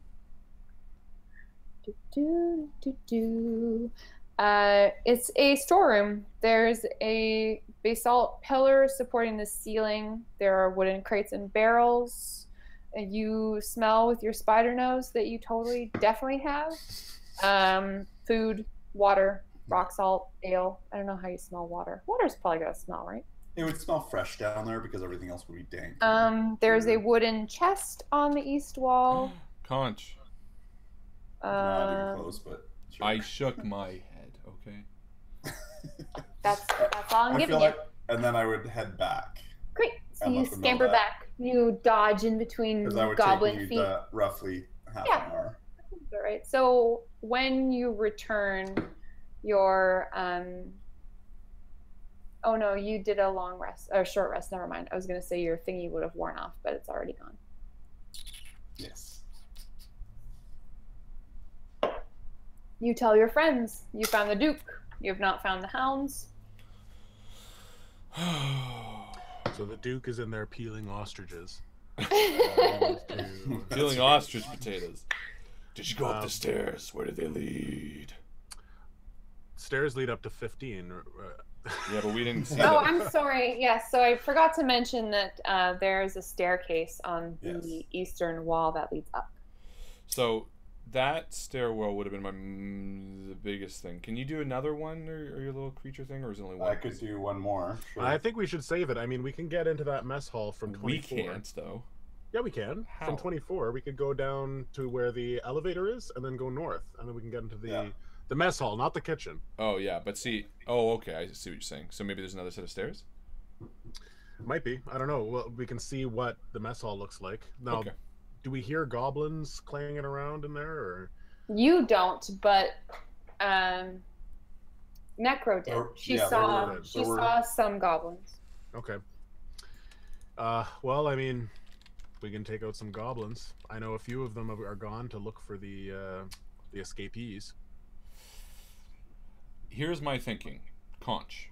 And if the conch is on anything, or if it's not on any person, and it very well could be, but if it's not, it's going to be more than likely in their quarters, which to me would mean more than likely whatever up those stairs from the kitchen was.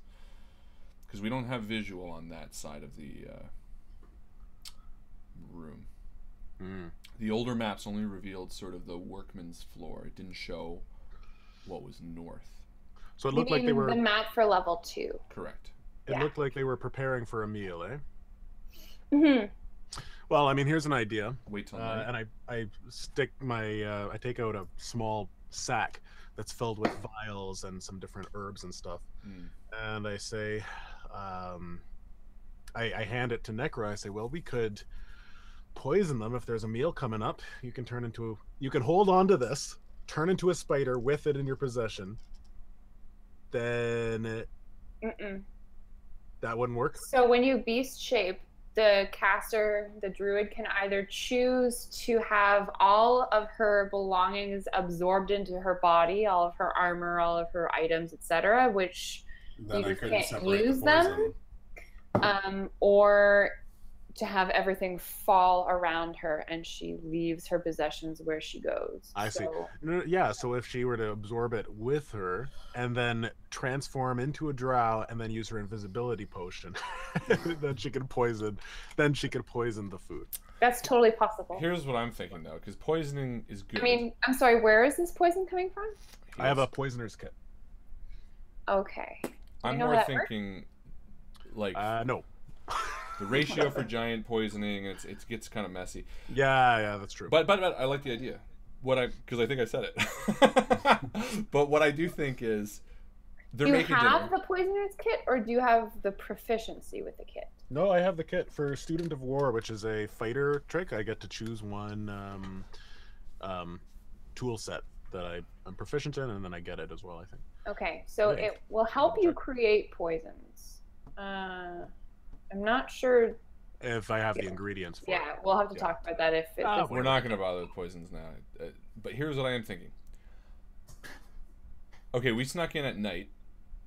We took the elevator down. You slept. We slept. In the mines. Yeah. He's throwing the dogs and they're making what I can assume is dinner. I mean, do we have an idea what time it is?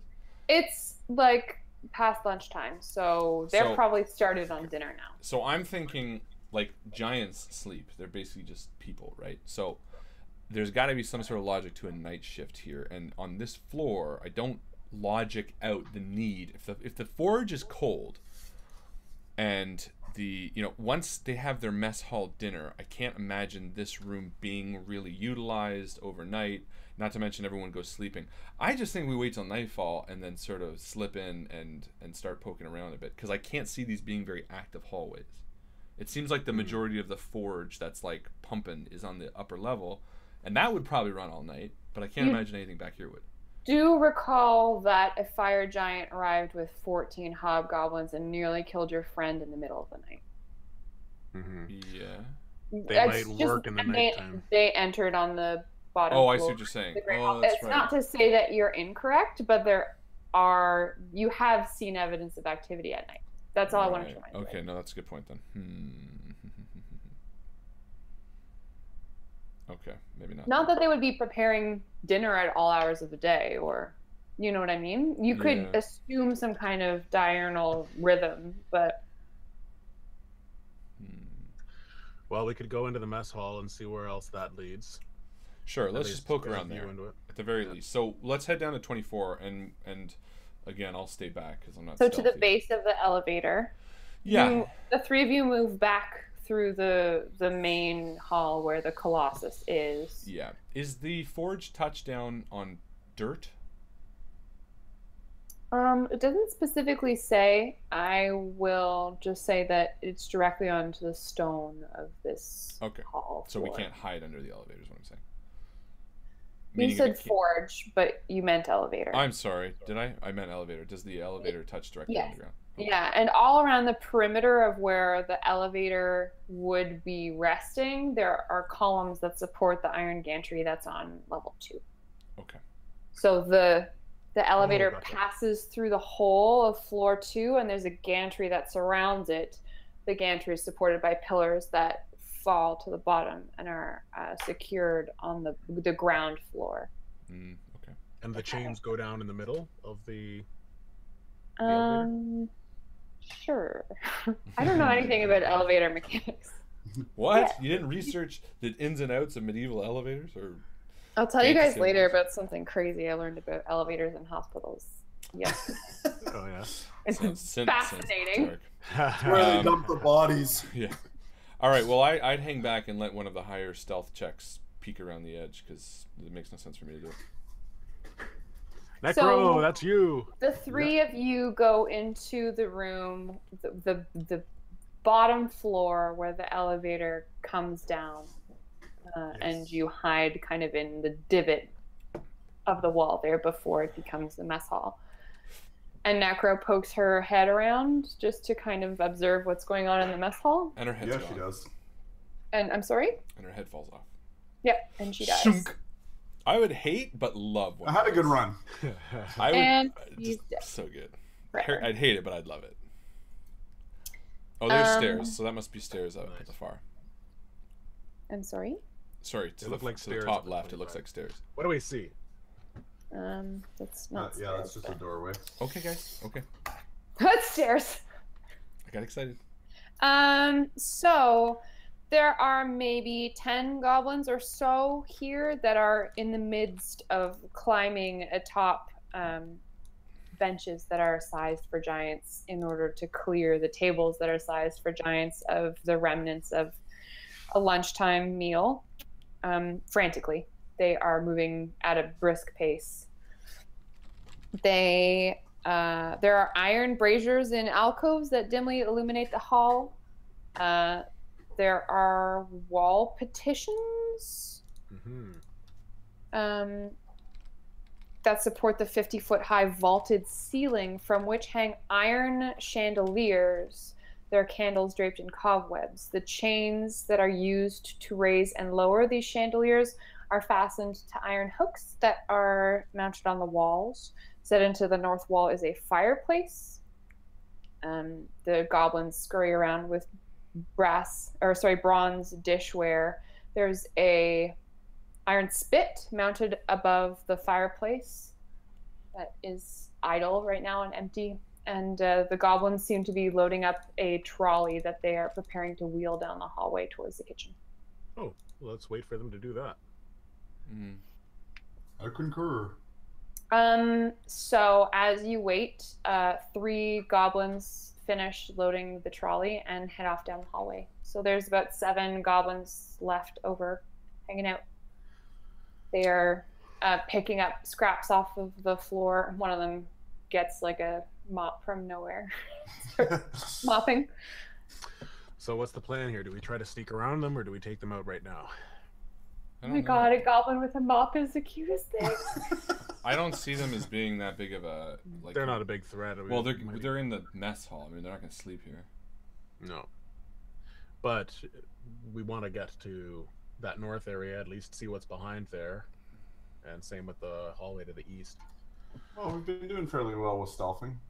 I'm good with that. Well, let's just wait to see what happens. Like if they leave. Well, they're going to be... The giants are going to be coming in here soon for dinner. Oh, right, cleaning up. Right.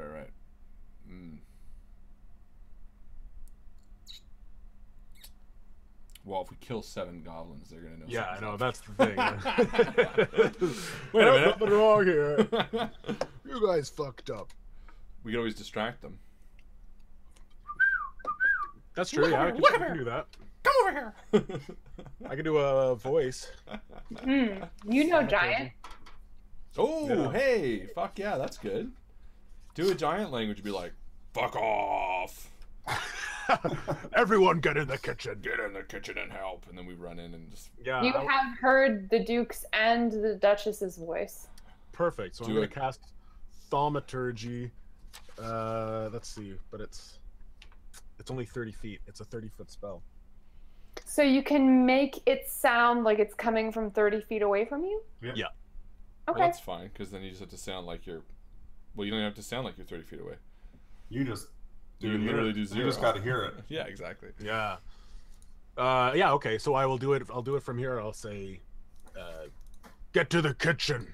We need to talk. All you goblins, in the kitchen now. In giant? Yeah. And are you mimicking a voice in particular? I'll mimic the Duke. Okay. Why don't you choose an intimidation or a persuasion roll, whichever you prefer. And I'll give you advantage for your... You can't do that on somebody else, Cleverness. can you? Because I have great intimidation. Yeah, no, I can't do it on someone else. Oh well. Okay. With advantage. With advantage. All right. Can I cast guidance on myself? No, I guess that's too late. No, you already told me the thing that you did. Oh my god. Oh no. 8. Fuck. 8. 8. How do I want to play this? Okay, so there's 7 goblins. I think that 4 of them are like, oh shit! And they drop whatever they're doing and they run off down the hall. and 3 of them are like, "Fuck that guy," and they kind of shimmy.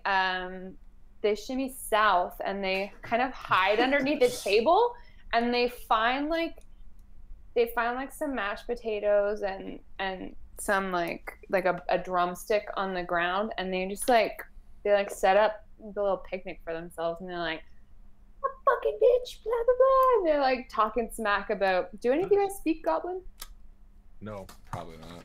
Whoa. Yeah, I think one of you certainly does. I feel like I do. I speak Orc.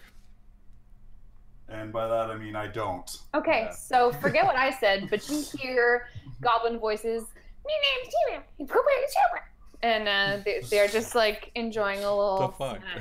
They're having a little snack underneath one of the tables that is closest to you. Well, I think this is our chance. They're obviously descending, Distracted. so let's just walk. Let's just do it. Yeah. You're gonna just walk through the room. No, we'll try to stealthily. but yeah. Stealth, yeah. Where are you going? Behind wanna see the what's- special walls, I think. Yeah, there are Partitions. partitions. Yeah, Yeah. we'll head The behind those partitions, first. yeah. Are we So going to go to the right or are we going to go up to the north? Do you want a guidance too? Yeah, I'll guidance you, Thanks. Rust. Because I need it. So this is stealth checks for all. yes, please. Where are we going? Up into the room, past the You get an button. extra 2 to your stealth roll, and I got a 16 Damn. on mine. And I got a total of... Oh, nice! 19. Woohoo! Nice. All right, let me roll 5 perception checks. Well, they're busy actually. I'm gonna use their passive perception, which means, did anyone get lower than 9? Nope. Okay, so I'm going to say no. sorry. What? No, I didn't. So I'm going to say no. We'll take your time. Oh, okay. Don't need to sound so coy. You let us know, boy. I'm not watching y'all on Invictus, so be honest. Oh, yeah. Well, you know us. We cheat. Yeah. Well, your thing is we make shit up. Yeah, that's not cheating. That's being creative. Okay, so you pass through the hall unaccosted by the goblins. Congratulations. Yay! There was much rejoicing. Where are you heading to? Where are I you want to see, as we reach the middle of the room, can we see what's to the right? That hallway? Yeah, to the right you see another hallway. There's a brazier at the end, and the hallway splits into kind of a T juncture. No freaking way. Which way did they exit this room when they left? They left west. towards the kitchen. Towards the kitchen. Yeah. No, sorry, at, not the goblins. I meant full the tilt. before that. The other goblins? Yeah. They're under they, the tables. they all left that way. Oh, No, not the 7. The before. Remember how before there were more people in this room? Oh, they went up the elevator towards What? to Who are you find the talking escapees. Was that the case? I don't know who you're talking about. Oh, you're talking about in 14. Don't Yes. use numbers. Right. Back in the main Great Hall. I thought when you first perceived this room that there was a bustle. They moved out a cart or something like that. Yes, they Yeah, went to the towards the kitchen. kitchen. Perfect. Okay. Because they were cleaning. Gotcha. Mhm. Maybe we should So poke into to the west. maybe we should poke into the east and see what is in that hallway that tease. Mm. Because it's a tease. But based on the way that she went, maybe we shouldn't. Yeah, let's do that. Okay, yes. Will you or will you not? Yeah, we will. Great. Well, Submitted. Yeah, assuming Well, that 20. Sorry, just assuming that seven. the corner is not a staircase, then it's a door, which would lead nowhere. There really are important. 2 doors. 26. I kind of just want to be like kick down one, just to be. But Well- Are they high They're doors? 20 feet tall. how? How do goblins move around this place? There's no doors our sized. They don't go through those doors, clearly. How do they get to the kitchen? What? Was the kitchen doors big too? Knock, Yeah, knock, knock. the kitchen doors are very big, yes. These goblins are This crazy. place is not built for goblins. Poor goblins. Well, not We should really. kill them and just. put them You know what? I hated Okay, goblins, and their then you misery. somehow made goblins seem cute. So now I'm torn. Because they had mops. And what? Mops. Mops. Yeah, mops. All right, I'm gonna belly down and try to peek under under the door to the north. Yeah, you can't see underneath it. I can't see anything. Why don't we try to open it? Can I- And I'm gonna do a hold out the perception rope check. of The Climbing. door to the north? Yeah, perception with a 14, I think. You're Or just is it trying just to listen? Sure. You don't hear anything. I don't feel like we do enough perception checks. Mm-hmm. It must be safe. There's nothing behind it, obviously. Clearly. Because it's 14. Well, your passive perception is what, 22?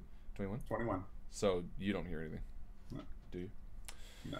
All right, let's use the... Okay, yeah, with a passive perception of 21, you hear weeping coming from the room to the south.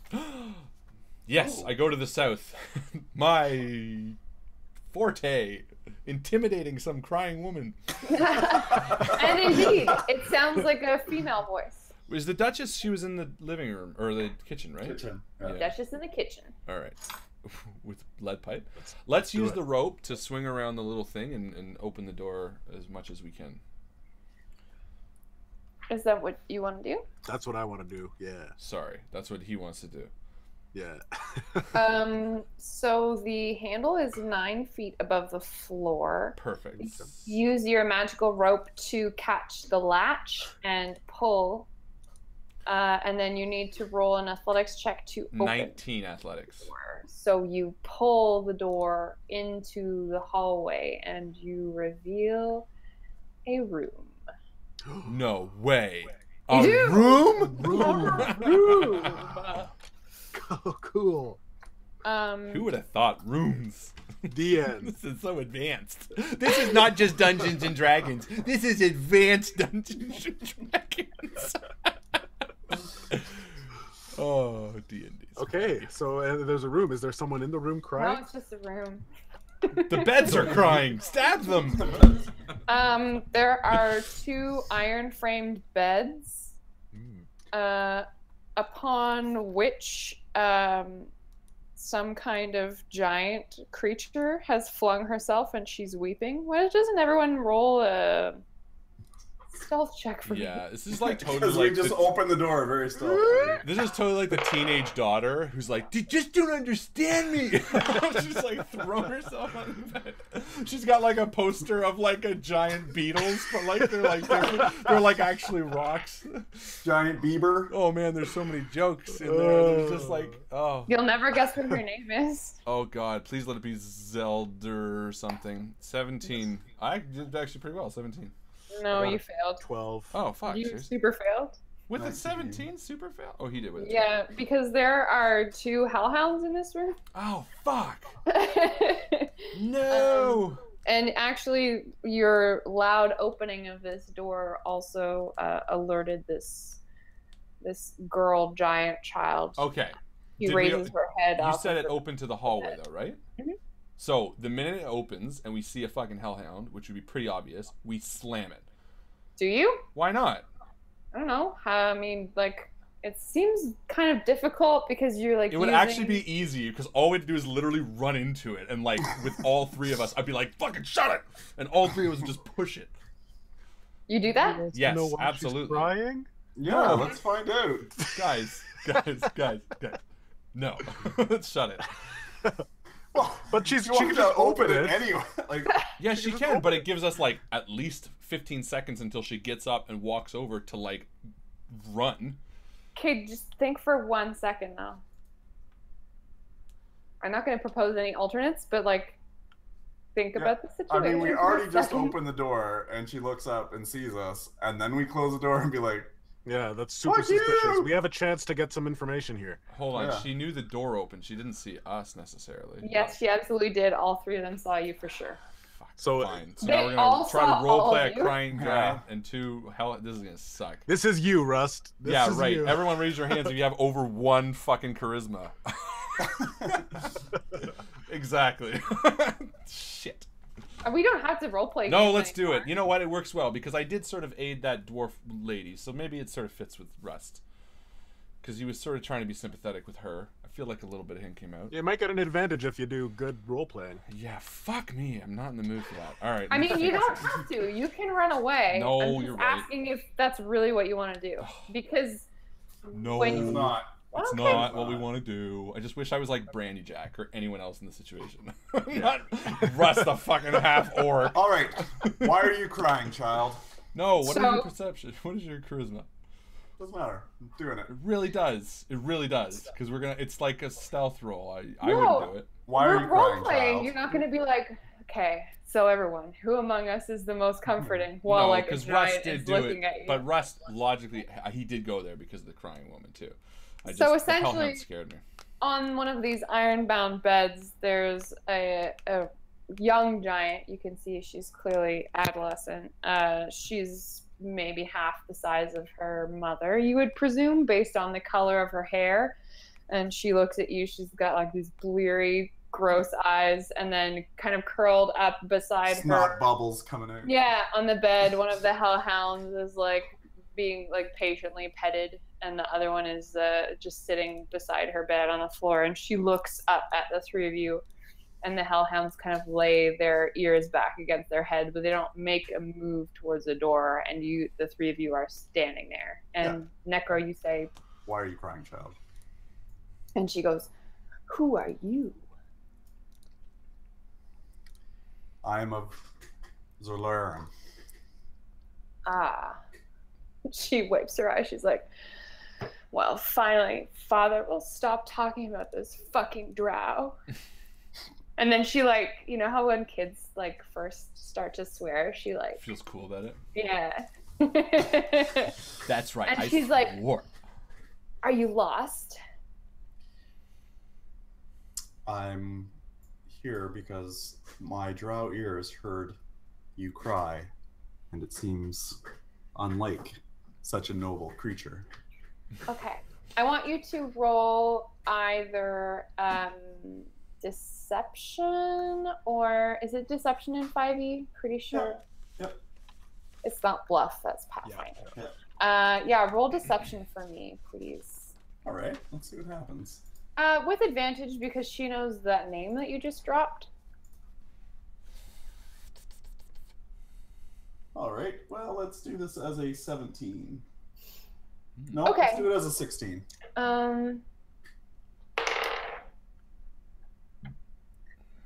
So she's like, yeah, sorry, it's so unfair. Life is unfair. Why do you perceive it as such? I don't know, it's just that I have to stay in this stupid forge. So boring!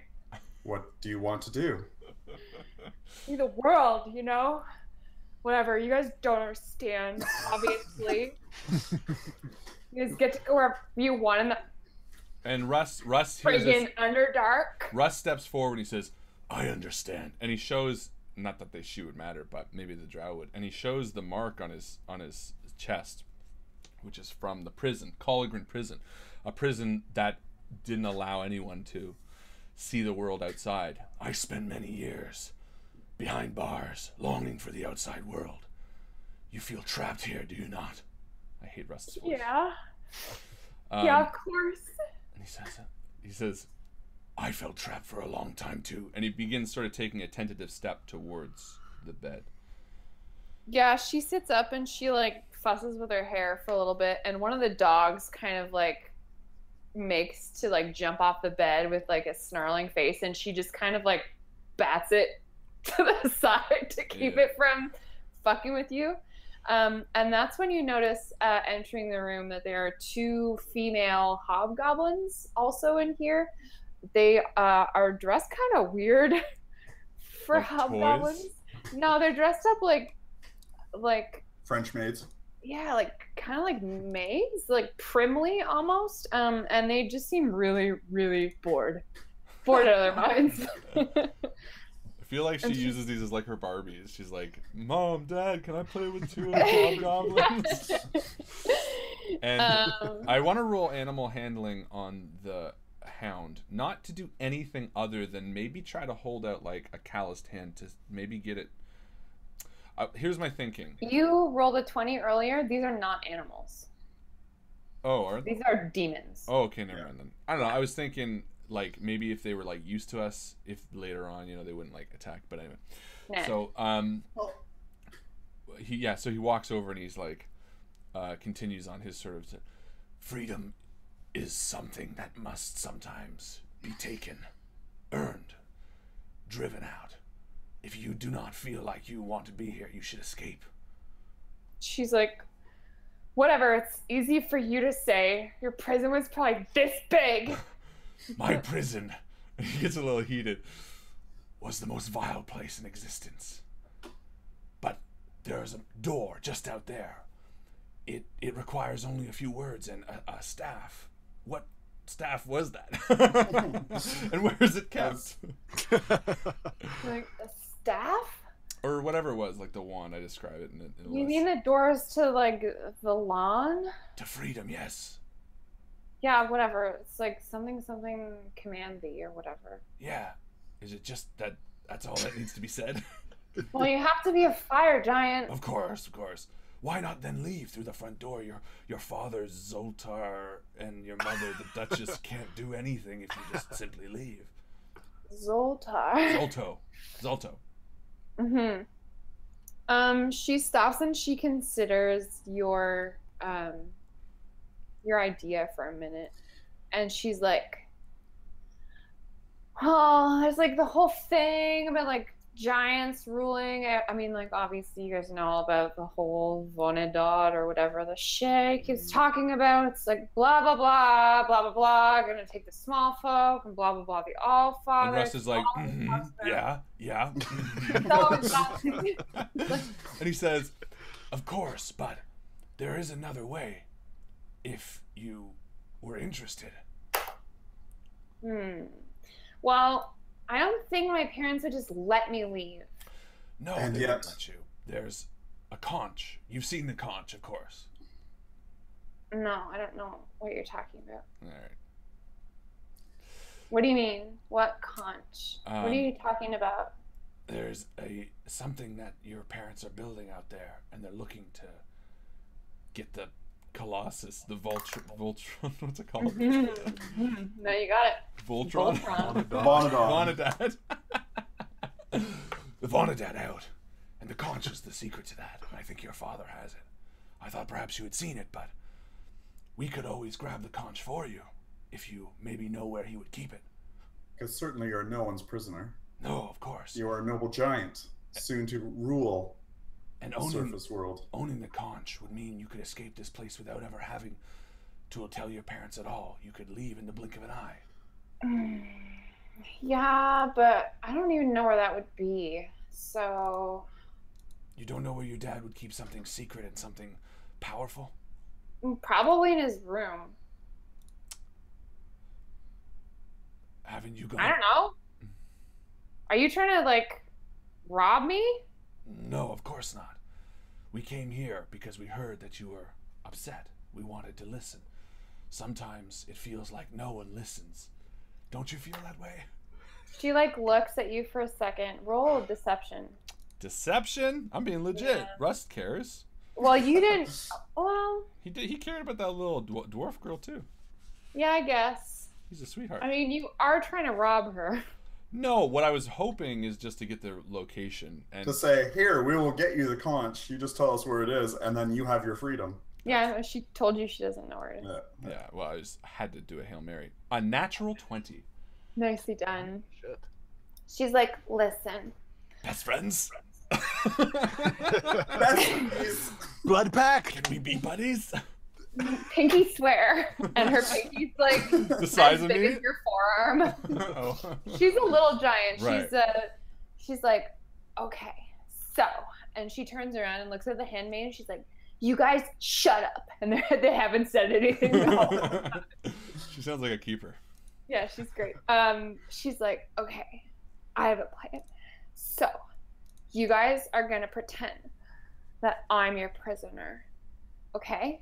And then you're gonna take me to the surface, and then I can escape from this place. Because they'll have to let me go, because they'll think that you're gonna kill me. Right? Right. Isn't that amazing? That's a great idea. Let me talk to my buddies. And I turn around. I'm like, this chick's fucking crazy. No, but if we're like on her shoulders and she's like legit, and I'm holding the knife to her, like maybe we could just literally walk her around. like, oh no, let's just be okay. All right.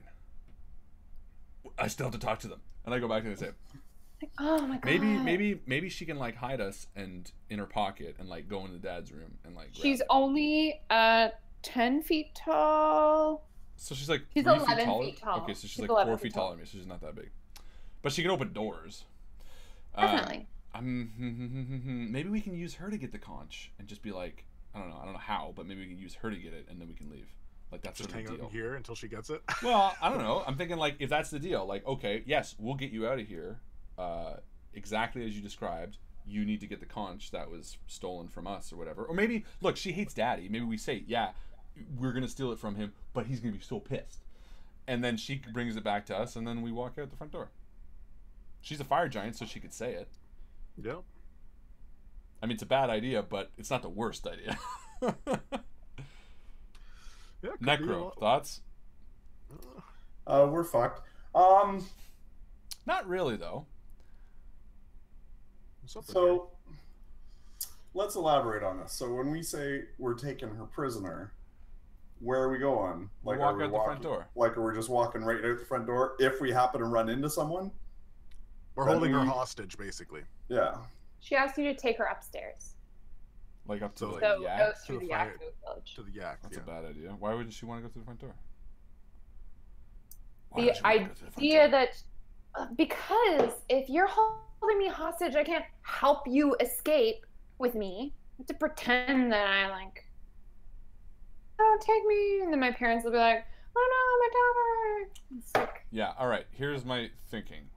We don't do that, but we tell her we're going to do that until she gets the conch to us. Yeah, that's a good idea. Let's do that. But she doesn't know where the conch is. She said it's probably in his room. Take us to your Well, dad's room. Yeah. Well, she just has to go to the room. I mean, we don't even have to go there. True. I got a natural 20. This girl trusts me. I don't know. she thinks that you're not lying to her. Which I'm not, apparently. I don't know, man. Like, okay, so either put it this way. Alternatively, we figure out a way to get up to the dad's room, which is probably locked. We get into that door, we search for the conch, and then somehow we try to figure out a way to get that conch out. All the while, she knows we're here, and then we gotta do everything we just did to get in here, reversed by carrying a conch. Well, why don't we just use her to get the conch? That's what I said. Say we're gonna kill her. Yeah. That's Like, what I'm saying. That's what he said. Oh, okay. I'm okay. saying get Then her yeah. to get the conch. Oh no, that's not what I was saying. Like, Oh. it, like You're saying take her prisoner take her hostage instead of as saying part of like, her game, I but feel like the minute we interject ourselves in her thing with like then we're fucked. Because Yeah, I think probably. that's going to be like kill them all, and then it's just super messy. I don't want to reveal that we're like here until the last possible. the last instant. possible second. Yeah. That's my thinking. Yeah. Well, if you can, we can get her to get the conch. So you guys are having this very drawn out conversation, and a fire giant teenager is like, And I hate my life. I go and sit on the end of her bed, and I say, "We can help you get out of here." I know. I told you. I know, Let's go. but not until we have the conch. Your dad loves Why? because he loves it. Do you like your dad? He's fine. Yeah. Whatever. It's just like boring. What about your mom? She's fine. Why are you obsessed with my parents? Are you like weird? Calm down. There's something your dad has taken from me and my friends here. And we do want it back. If you can get that to us, we will get you out of here. The conch? Yeah. You said that it was his thing and that you weren't stealing it, and now I like said I wasn't stealing from you. he stole it. You said you're stealing from us, and I'm not stealing from you. I'm taking back what's mine. So my dad stole a shell from you? Correct. Why? When did you guys know each other? It was 16 years ago. There was a dwarf building a giant iron thing, and there was an imperfection in the iron. I know your dad from long ago. That's why these Zoltaran have been requested to come here. It was, You know my dad from a long time ago? Of course. Do you know my mom? No, but I know your brother. Zomtember. Zimtember. Not his name. I thought it was September because we went. Zoltember. And then I think it's September. Zoltember. Oh, Zoltember? Zoltember? Right.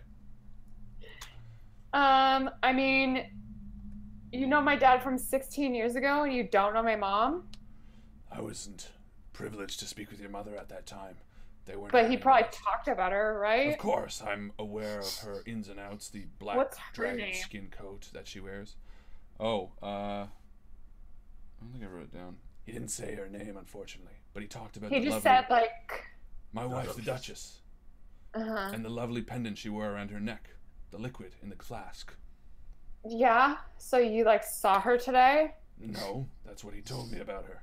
Okay. That she was whatever. strikingly beautiful, like her daughter. I was 2 years old back then. You're disgusting. I didn't say I was attracted. I said that you were beautiful. Whatever. I'm not helping you get the conch. All right. But we will still help you escape here. You better. Or else I'll tell my dad on you. Trying to steal his thing. God, this is the worst. This woman is the worst. All right. Ideas? Well, thank you. And she's like, listen, don't go. Okay, so if you help me, I'll give you this. And she, like, unwinds from her hair. There's, like, this fire opal jewelry. Very pricey, obviously. All right, cool. I know that that's, like, something that Rust is into. Probably Definitely. north of 2,000 gold. All right. He's in. Yeah. But she just holds it. She's like, you can have this if I escape. If not, you're in trouble. All right. Fine, let us go, child. Not now. No, we'll come back for you. Good. Yeah. Because it doesn't benefit us. We're not going to do it now. Like, we still have to find the fucking conch. If we walk out, it's like everything stops. What do you do? Leave the We room. didn't get the conch, but we got 2,000 gold. We're going to gather take your you at things. night. You go back to the gnome in Silvery Yeah. Moon and you're like, I got this fire opal. Good enough? No, I turn to her and say, we want to make sure that we take you out with the least amount of guards. Otherwise, your father could kill us and then you'd be stuck here.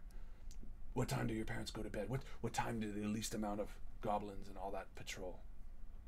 I don't know, like nighttime, whatever. Okay. Like goblins are up all the time though. They're creepy. Yeah, they're the worst. We're going to come back at that time. The hobgoblins in the corner, like, looking at each other. Yeah.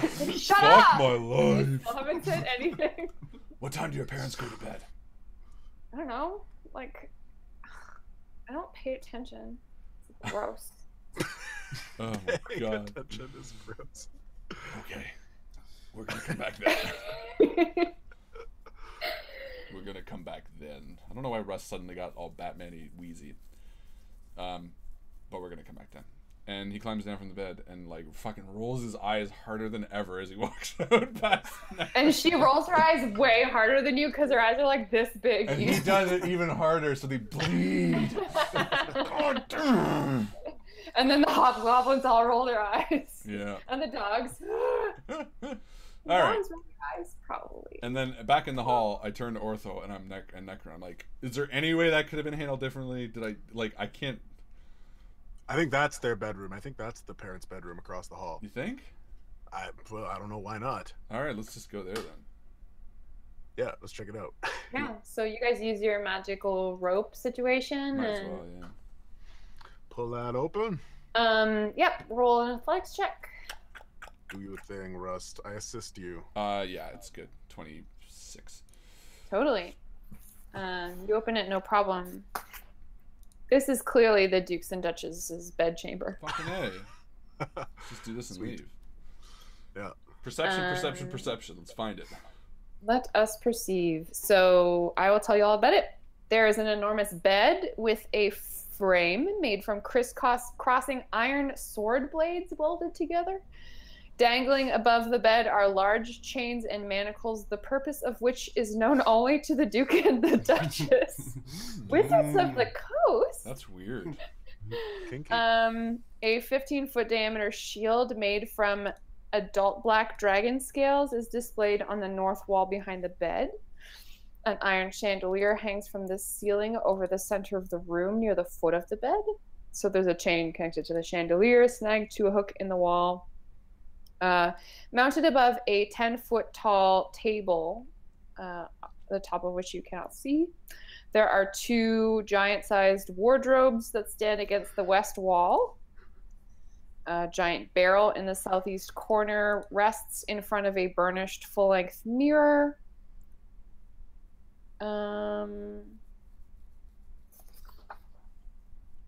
Roll for conch. What else? There's an iron chest under the table. Ooh, that sounds good. Yeah, what would you like to I examine? rolled perception. I rolled a 1. Let's check the iron chest under the table. Yeah. Okay. So I'm I'm blind. going to check for traps. Roll that. Just stab it in case it's a mimic. I think that's a thing. 18. Okay.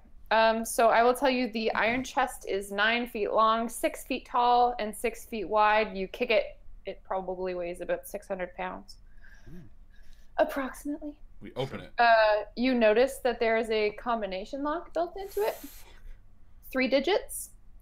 And with your, what did you say your detect traps was? 18. It is trapped. Ah. 6-digit fucking combination lock. Jesus. 3 digits. 3 digit. Yeah, but I double it because I'm an idiot. All right. So that's no good. And So- it is numbers? Is it letters? 3 numbers. All right, so it's not 187. 26A. 0, 0, 0, 0.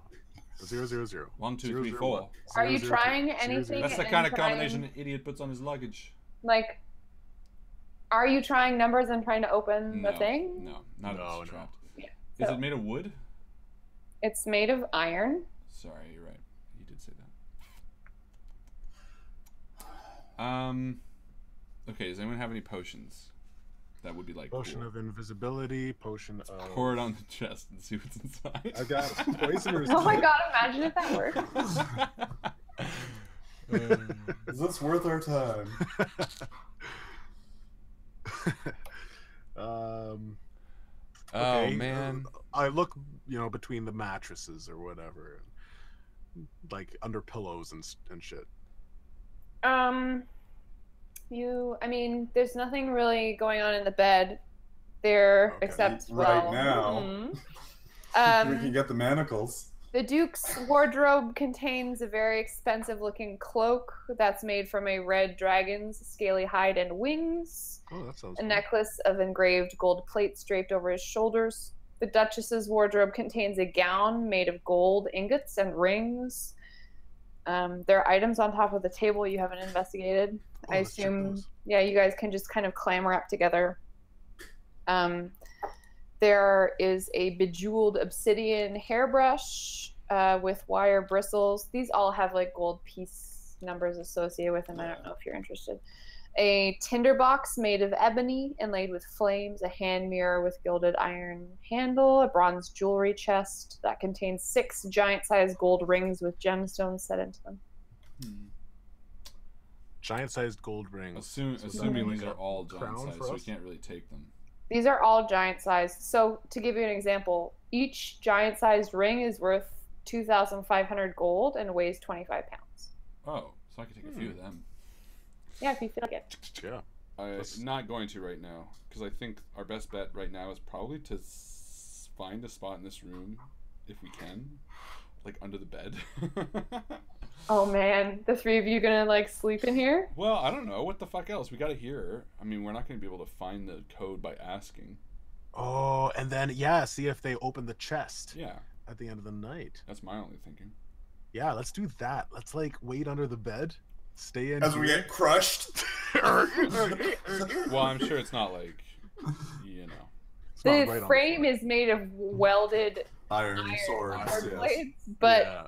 they are heavy creatures. What would you like to do? I think I like that idea Yeah, because I'm all for that. if they do decide to open the chest, Necrozes can use that invisibility potion and To then watch. sneak out and check and see what the number is. Yeah, that would be my thinking. My only thinking is, here's sort of where I'm at. So we wait, we see what happens. We could prompt them to put something in the chest, like maybe leave something out, like take a ring or something. I don't know, but we can think about.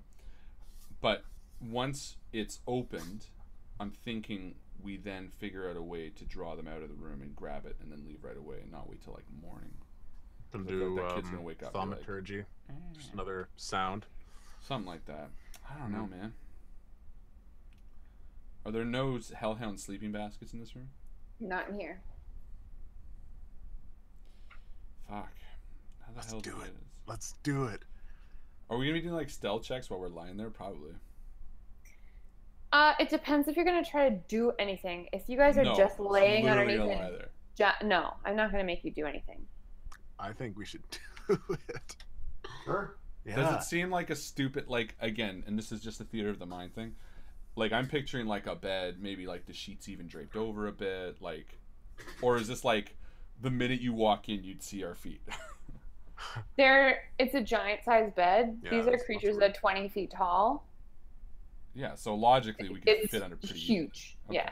Okay, well, then maybe that's not a bad idea. Like a king-size bed for giants. It's gonna be the size of, like, fuck, I don't know. We can pretty much walk under. Probably like 30 by 40 feet.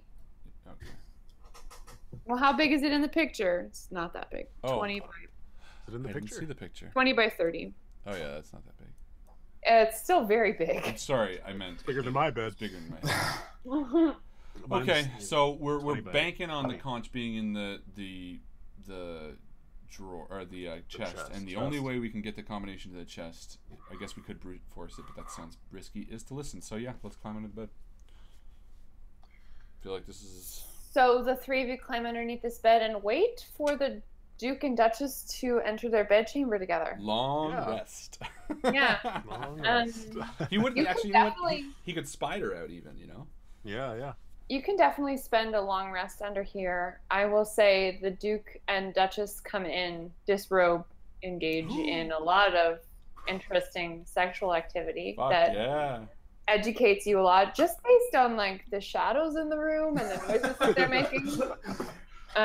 They're Nice. The little shadow puppets that we. yeah, there's some non-vanilla stuff going on. And then they fall asleep, the two of them. They do not touch the chest. Okay, so we need to prompt them. Well, I think he touched the chest a couple times. So I saw So we need The chest that has the combination lock was not even approached. should have thought about this. We should So probably now prompt you them. guys are trying to have a long rest, I guess. You probably complete the 8 hours underneath the bed.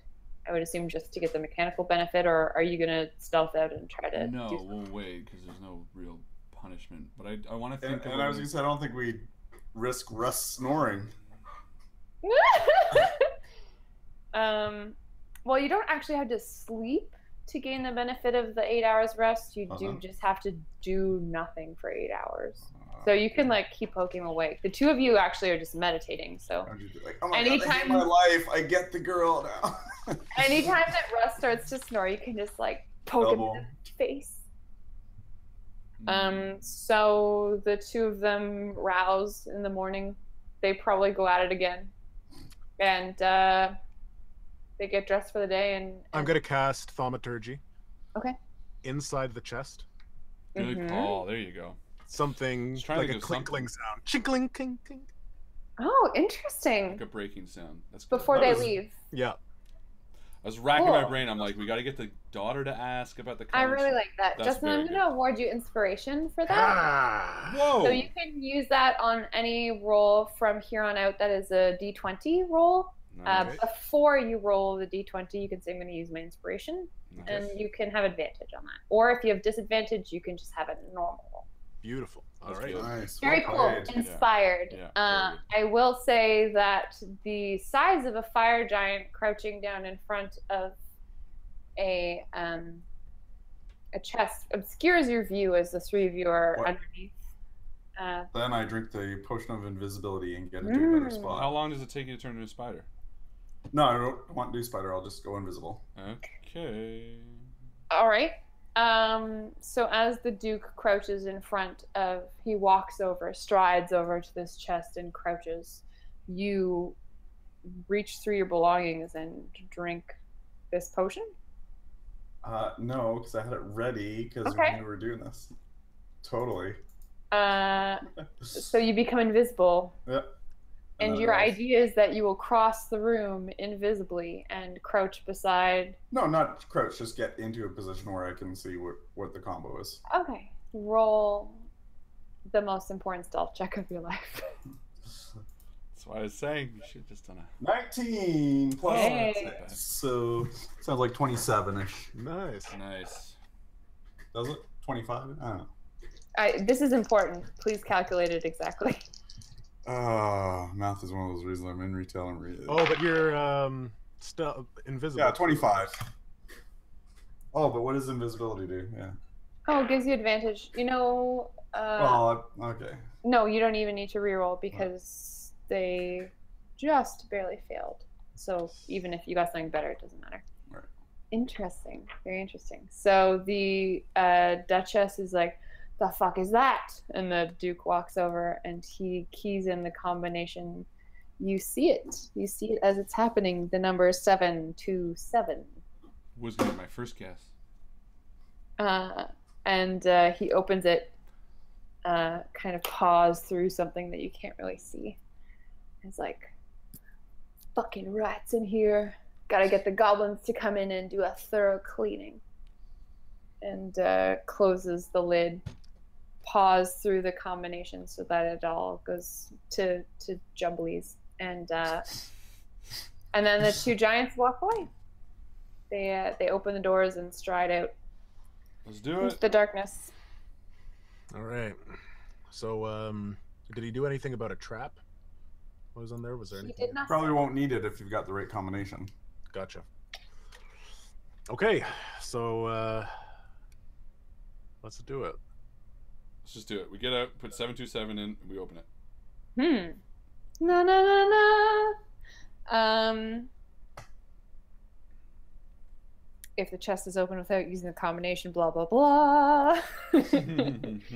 Inside the chest, resting on a bed of ashes, is a giant-sized adamantine crown set with 6 black opals. Can I carry it? It is 150 pounds, so you'd probably be heavily laden. Okay. Is there no conch? There's a bed of ashes. We search through the Go through ashes. Because you did search through. And under the ashes, Duke Zalto's conch of teleportation. Grab it. Put it in my pocket. And 1d4 magical items. Yay. 1d4. Hopefully there's some way to teleport out of here. Hopefully there's 2 magical items. Shit. Sorry, guys. That's all right. You would know... Oh, you already rolled for me. I'm sorry. Why don't 2 of you roll percentile dice? I hear 1d4, I roll. I'm impulsive. Ooh, these are good ones too. Table D. You want to roll on Mike? Sure. And Harlan? Sure, babe. What'd you guys get? 33. And I got a 60. Michael, you have a potion of speed. Ooh, fuck yeah.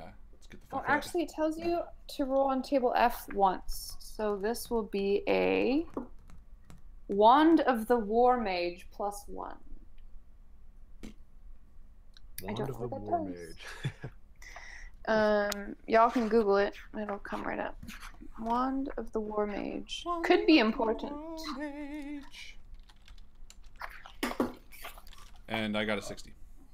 Plus Yeah, 1. that's what I told you. Oh, sorry, that's what I got. Yeah. While you So- were holding this wand, you gain +1 bonus to spell attack rolls. That's not that good. It's pretty good.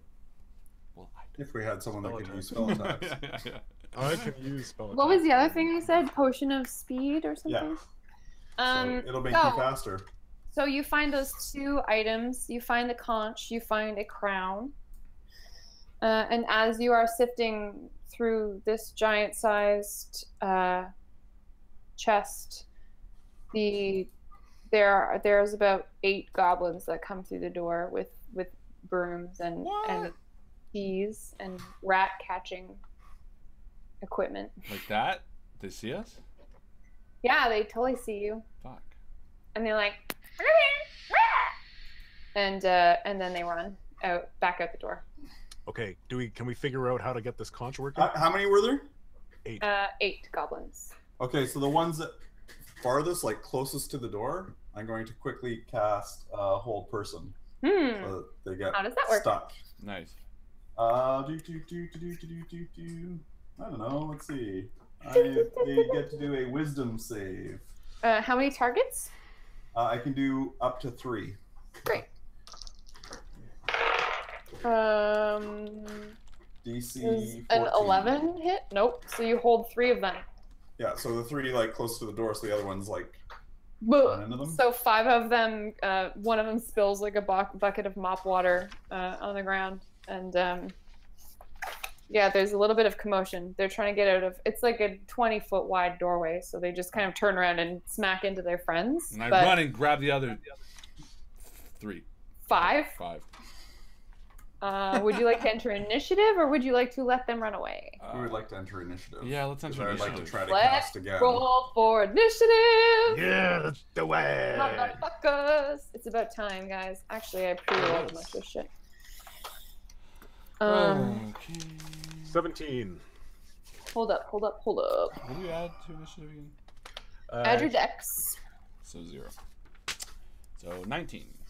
Just wait a second, please. Gobbo Just wait a second, please. got 11. Okay, sorry. Michael, what did you get? 12. And Harlan, what'd you get? 19.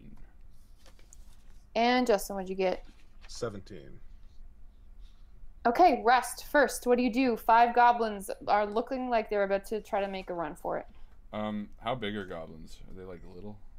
Goblins are small creatures, so they're one size category less than you. Maybe 3.5 to 4 feet tall. I assume I fought a ton of goblins. I Are lied. Only Absolutely. 2 creatures are held. Are I they- lied. Oh, okay.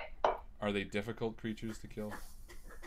No. Just They a are second sec. not So at I'm all. going to like bull rush them, and like, can I do like an arcing swipe where I attack multiple? No. I will attack 1. Justin, Michael, can you tell me what the conditions for hold person, like how does the spell end?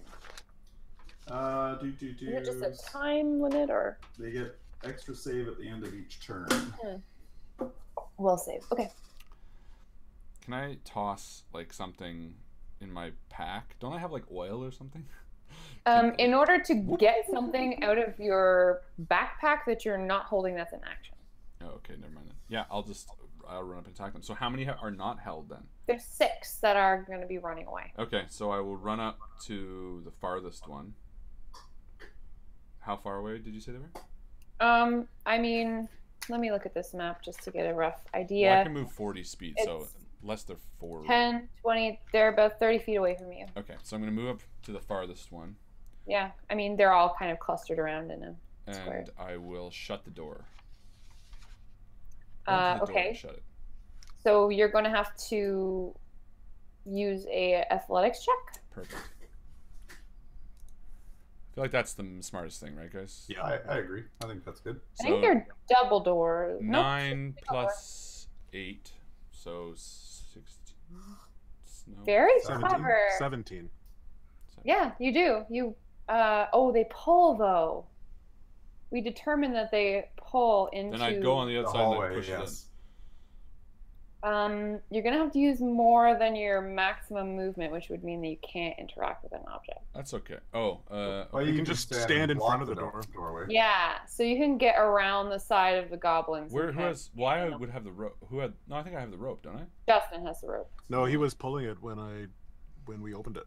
Hmm. He pulled it open. Yeah. Okay, whatever. I want to, and then pull it shut. Would that work? That yeah. should, because it sticks to anything. Yeah. Okay. Yay. We'll just carry that over, and the goblins are trapped I'd in be the like, room with "You're you not guys. you're trapped in here with us.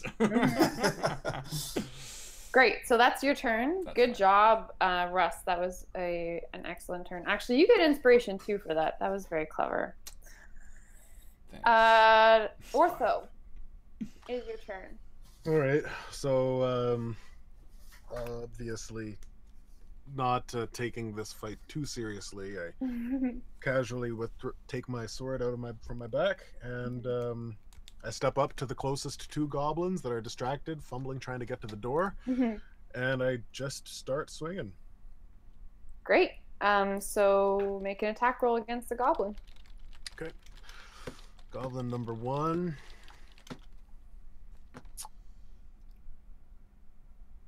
Oh, that's a failure. I think that is going to be a 12. Yeah, that misses. Okay. So I'm going to roll again. Oh my god, that misses as well.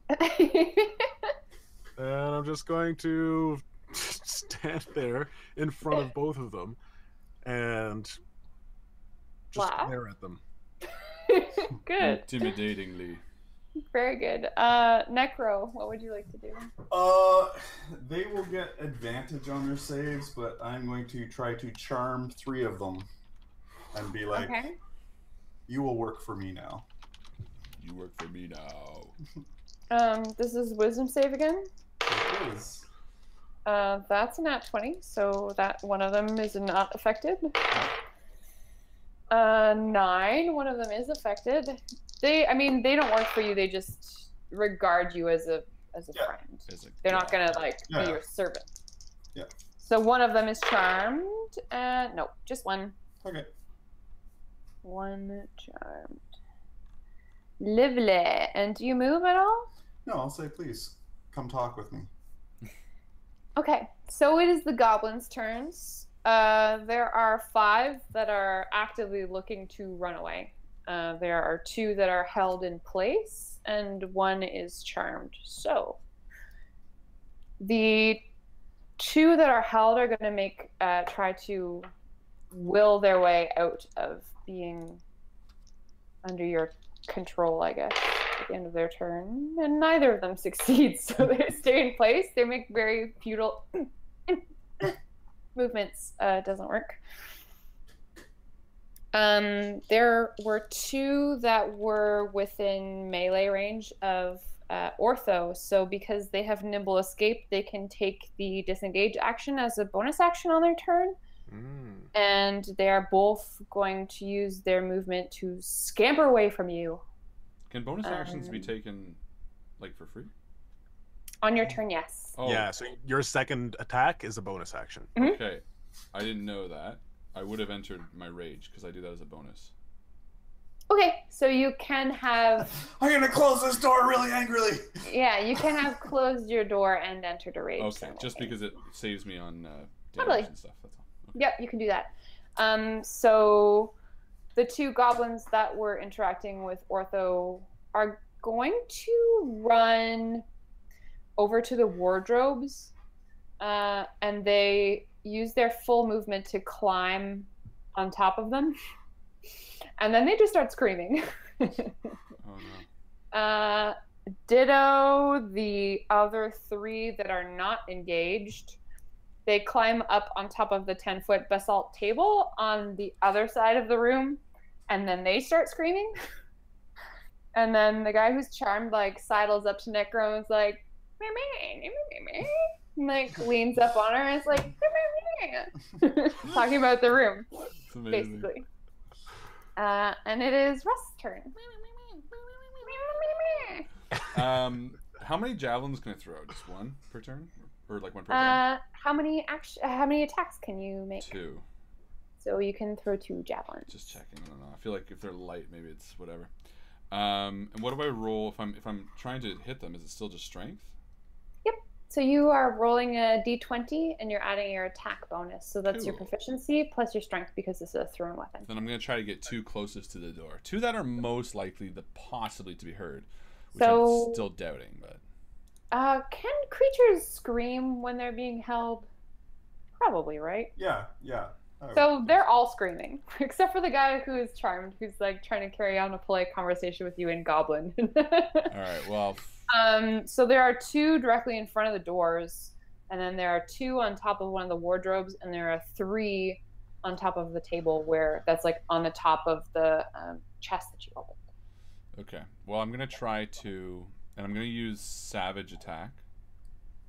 Sorry, reckless attack. So I'll take advantage. Sorry. Advantage on melee strength, so I guess that doesn't work then. No, this is ranged. Okay. So I will just do regular. Because I'm assuming Necro, you don't have range, do you? I do. Sorry, I meant Ortho. I do, but I probably won't use it. Okay, you'll take the ones in front of me, is what I'm saying. Yeah. Okay. So I will attack once and one on one of the things, which is 14 plus 8. Oh, yeah. So 1d6 piercing plus 5. It's going to be 6. So it's a full plus 5. I think I added my 11 total? So, yeah, I think so. Yeah, 11. You're adding your strength modifier, not your proficiency bonus to the damage, correct? Correct. Plus my Great. I think it's. I don't know if I'm adding my rage damage. No, I think it's 7. It's I'm not sorry. an... Because it's rage, I still get my rage damage, don't I? Yes. No, melee. Sorry, no, right. So plus 5. Yeah, 11. So 11 on the first guy. Okay. Then the second guy, I'm rolling. I mean, you kill him. You kill that guy. Oh, You nice. were These hit. things are weak. So, which guy were you hitting? Just the one closest to the door. Okay, so one of the guys that was held is just like... That was like, and you no, get sorry, him. that close to the door that was on a shelf screaming. Okay, That's so why you I get did the guy who is on top of the wardrobe, you just shish kebab him and you pin him to the wall. Brilliant. And my second roll was a 6, 9, 10, 11, 12, so 14. No, you miss. He ducks out of the way. These goblins are very dexterous. Drat. You are down 2 javelins. Please Perfect. note this. You can recoup them after battle is ended if you have time. Perfect.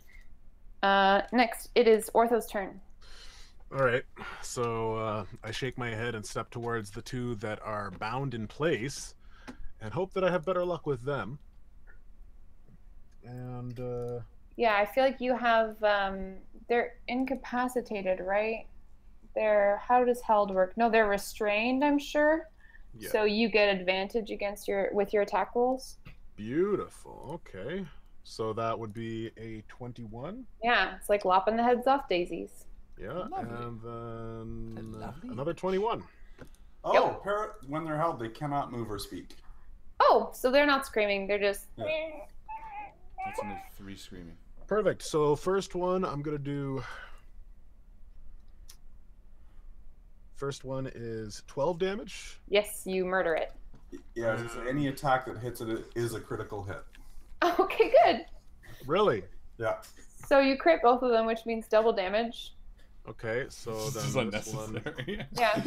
They have Is 7 hit points. 8. Oh, They Yeah, have it wasn't the best mobs. damage. 11 damage on that one. Yeah, you turn them into like tiny goblin I chunks. just slice and dice. I just ching, ching, ching, ching, ching. Yeah.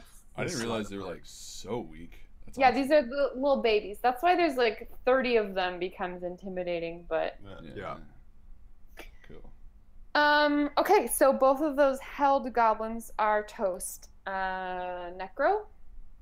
I will again, well, because I want to stop the screaming, try to hold 2 more. Okay. There's 1 on the bureau. There are 3 on the table, and then there's 1 charmed one that's like going through his pockets with you. He's like showing you like a bit of fluff that he has. No, it's good stuff. I like it. So I'll do aim for 2 of the ones on the table. Okay. Because they got to be within 30 feet of each other. If they're... Yeah, totally. So they get to make wisdom saves against a 14 DC. You catch 1 of them. All right. 1 is held. Great. It is the gobbo's turn. All of them continue to scream, but they also pull out their short bows. Yeah, they're going to try to take some pot shots at you. And it's probably not going to go super good, but we'll see. So the one on the bureau tries to fire at Necro and rolls a... Not bad. 16? That hits. Okay, and deals 8 damage. Take that. Two. Are you all right? Well, now I'm grumpy. You gonna be okay? There are 2 on the table that still have their druthers about them, and they are both going to fire at Ortho. I don't know why I rolled for that one and didn't use my pre-roll, but does a 14 hit you, Ortho. No, so both of them miss you. Sweet. The arrows clatter off of your armor. My sword. And they continue screaming for a second round. Bastards. Rust, what happens? What is intimidating an action? Yes. Can I intimidate? You can try. I'm gonna scream at all of them. Shut up, or I'll make shish kebab meat out of every fucking one of you. Pointing to the guy who's got it like into him. And with a terrible roll. So then I will attack for my second round.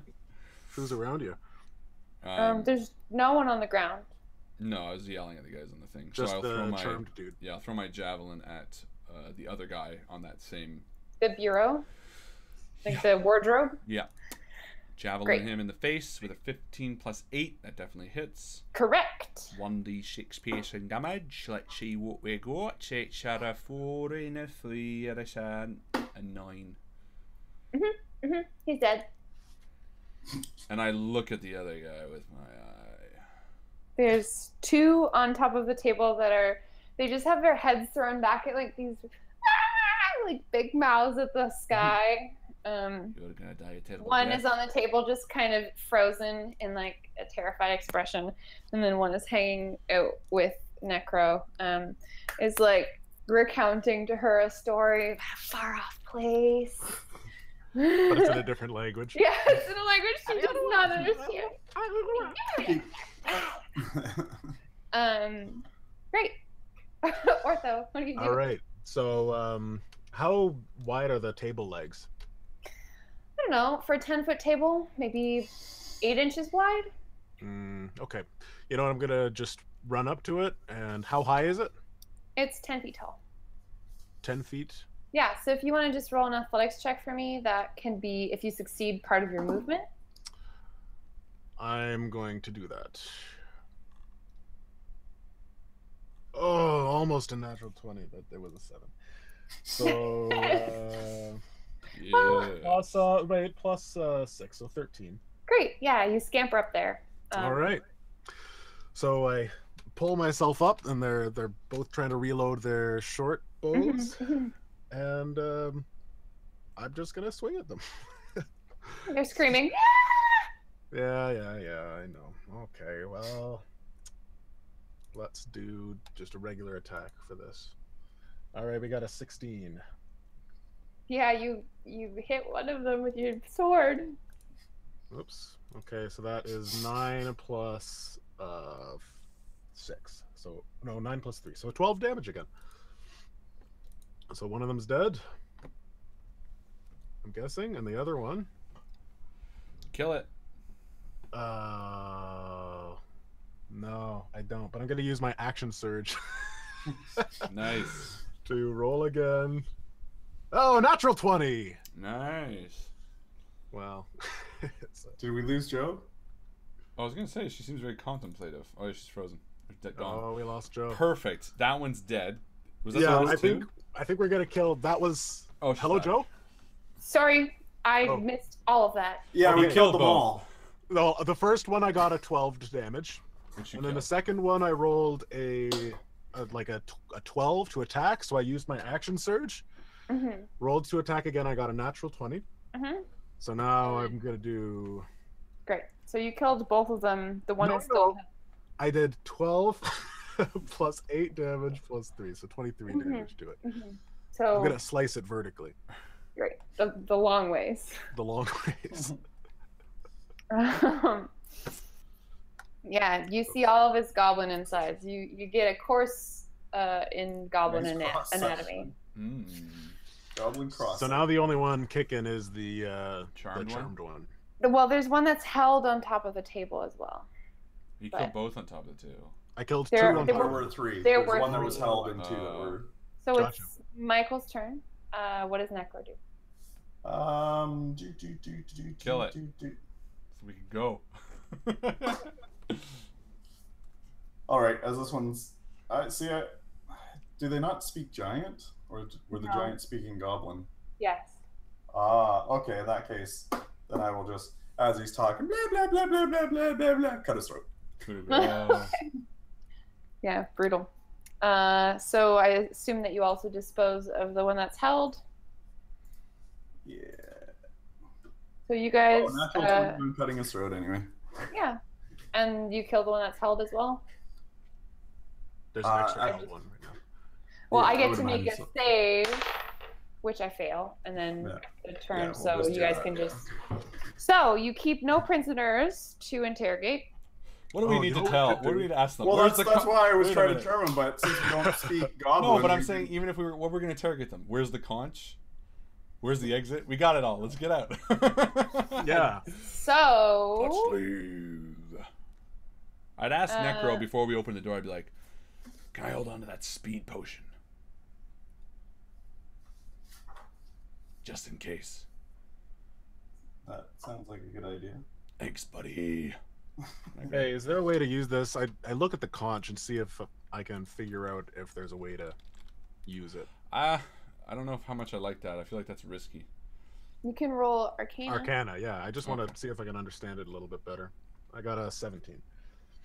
You know from your experience with the arcane arts that you typically have to attune to magic items for 8 hours before you can use them. Gotcha. And you don't know where this will bring you. Mars? Okay, so we got to get out. Should we use the girl? No, let's just leave. Let's just run. Oh, well, we can get to the... No, I'm joking. We can use the girl. Oh, okay.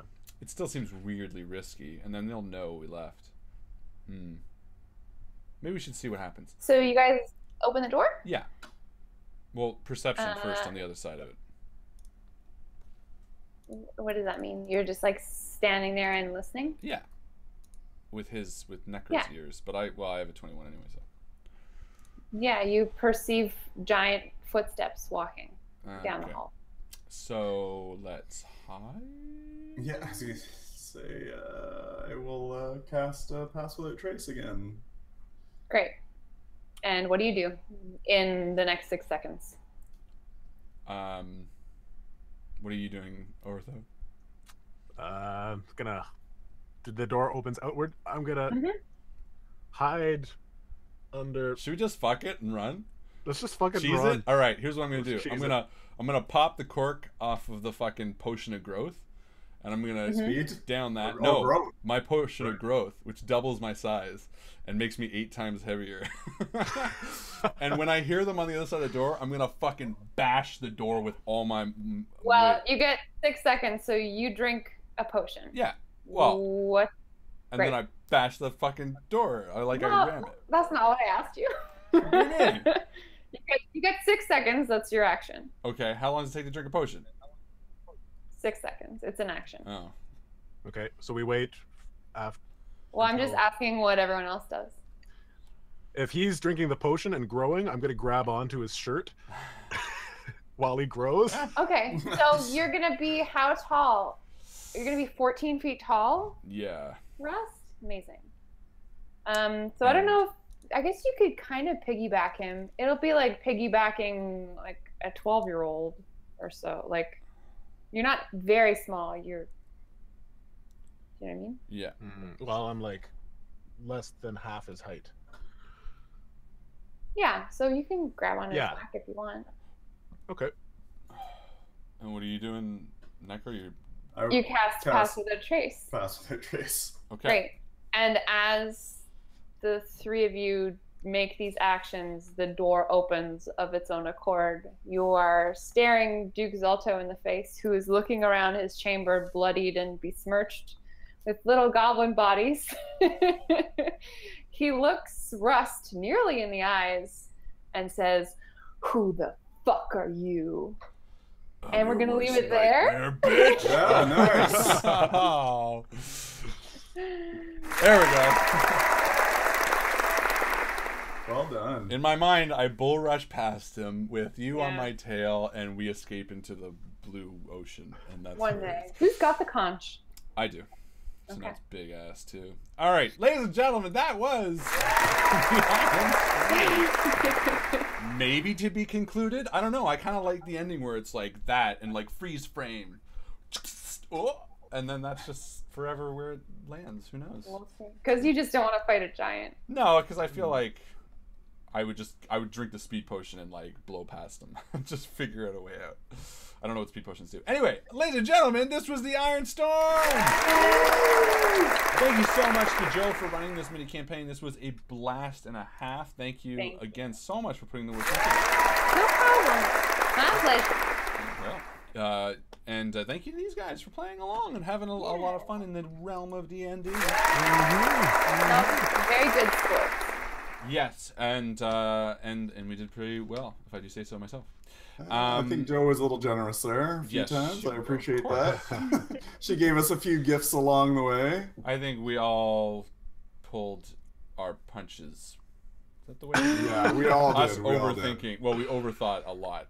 That's why you gotta try to move you guys along by being like, "Oh, the room's empty now." Oh, no. Ladies and gentlemen, thank you so much for hanging out with us. This is always a pleasure to hang out with you guys and chat along. Next week, we're back with some weird, stupid fucking game. And this tomorrow night is going to be spooky stream, 9:00 p.m. to midnight. I'm going to be tired. I want you guys to hang out. It's going to get real weird. I'm going to be talking about like childhood fears and like my deepest, darkest secrets. So you don't want to miss that. I don't know why. What? We'll do that. But yeah, no. Next week is trapped in an elevator with a murderer, and it's gonna be weird. I think there's gonna be like a lot of copywritten music, so it's never gonna be able to be watched again. It's gonna be like inundated with ads and like country locked. So if you want to watch it, you're gonna have to watch it live. It'll be one of those. It's like a one and done thing. You don't get to see it again. It's just terribly weird, and it's gonna be a lot of fucking fun. And I'm super excited about it. So come hang out next Wednesday. After that, we're starting Grimm to finish Grimm. Chapter 6, 7, or 7, 8, 9, whatever. The end of Grimm is coming. And if you haven't watched Grimm, catch up on it because it's cool. These guys have done a fantastic job creating these characters and bringing them to life. And it's going to have a crazy last act of going back to their roots, so to speak. If you haven't watched it, you'll know what that means if you have. All right, Endgame XP. So, I mean, Rich gave me a ton of great suggestions and ideas, so I would give it to him, but I think he just won last week. So, instead, because there was so much great conversation, I'm thinking Zia also gave that, but Zia's one. Yeah, Zia saved us. You know what? Let's do it. Zia, you saved our And also, I don't know if you guys saw, but the baby animals were just constantly scrolling through the Discord. She was peppering the whole stream with baby animals. It was amazing. Is basically a way to win XP in itself. From me, for sure. Baby animal images. You're always going to win. So well done, Zia. You win Endgame XP. Good job, Zia. Good job. And again, this month is Extra Life month. So please, if you have the time, if you have a little bit of spare money, follow the link in the description.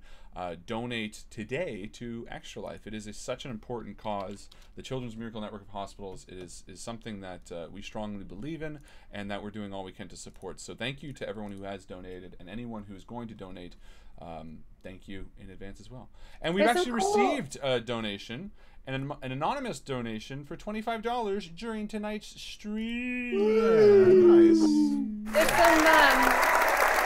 I don't know if we talked about it on stream yet, Harlan, but anytime you donate, depending on how much you have donated cumulatively throughout the whole stream, we're going to be entering people into draws for certain prizes. You can go to the Facebook group for all of those details, but it's very exciting. Yeah, yeah, exactly. You have little sort of unlocks. You can get tickets to kind of do cooler things. So yeah, check that out. The details are in the group, and I'll pin it back to the top, and I'll probably talk about it during next week's stream as well, so that you guys actually know what you're getting into. Ladies and gentlemen, happy Wednesday. You have yourself a fantastic weekend. Hopefully I see you tomorrow night during some spooky stream. And as my good gal Joe always likes to say, it's my bedtime. It's her bedtime. Good night.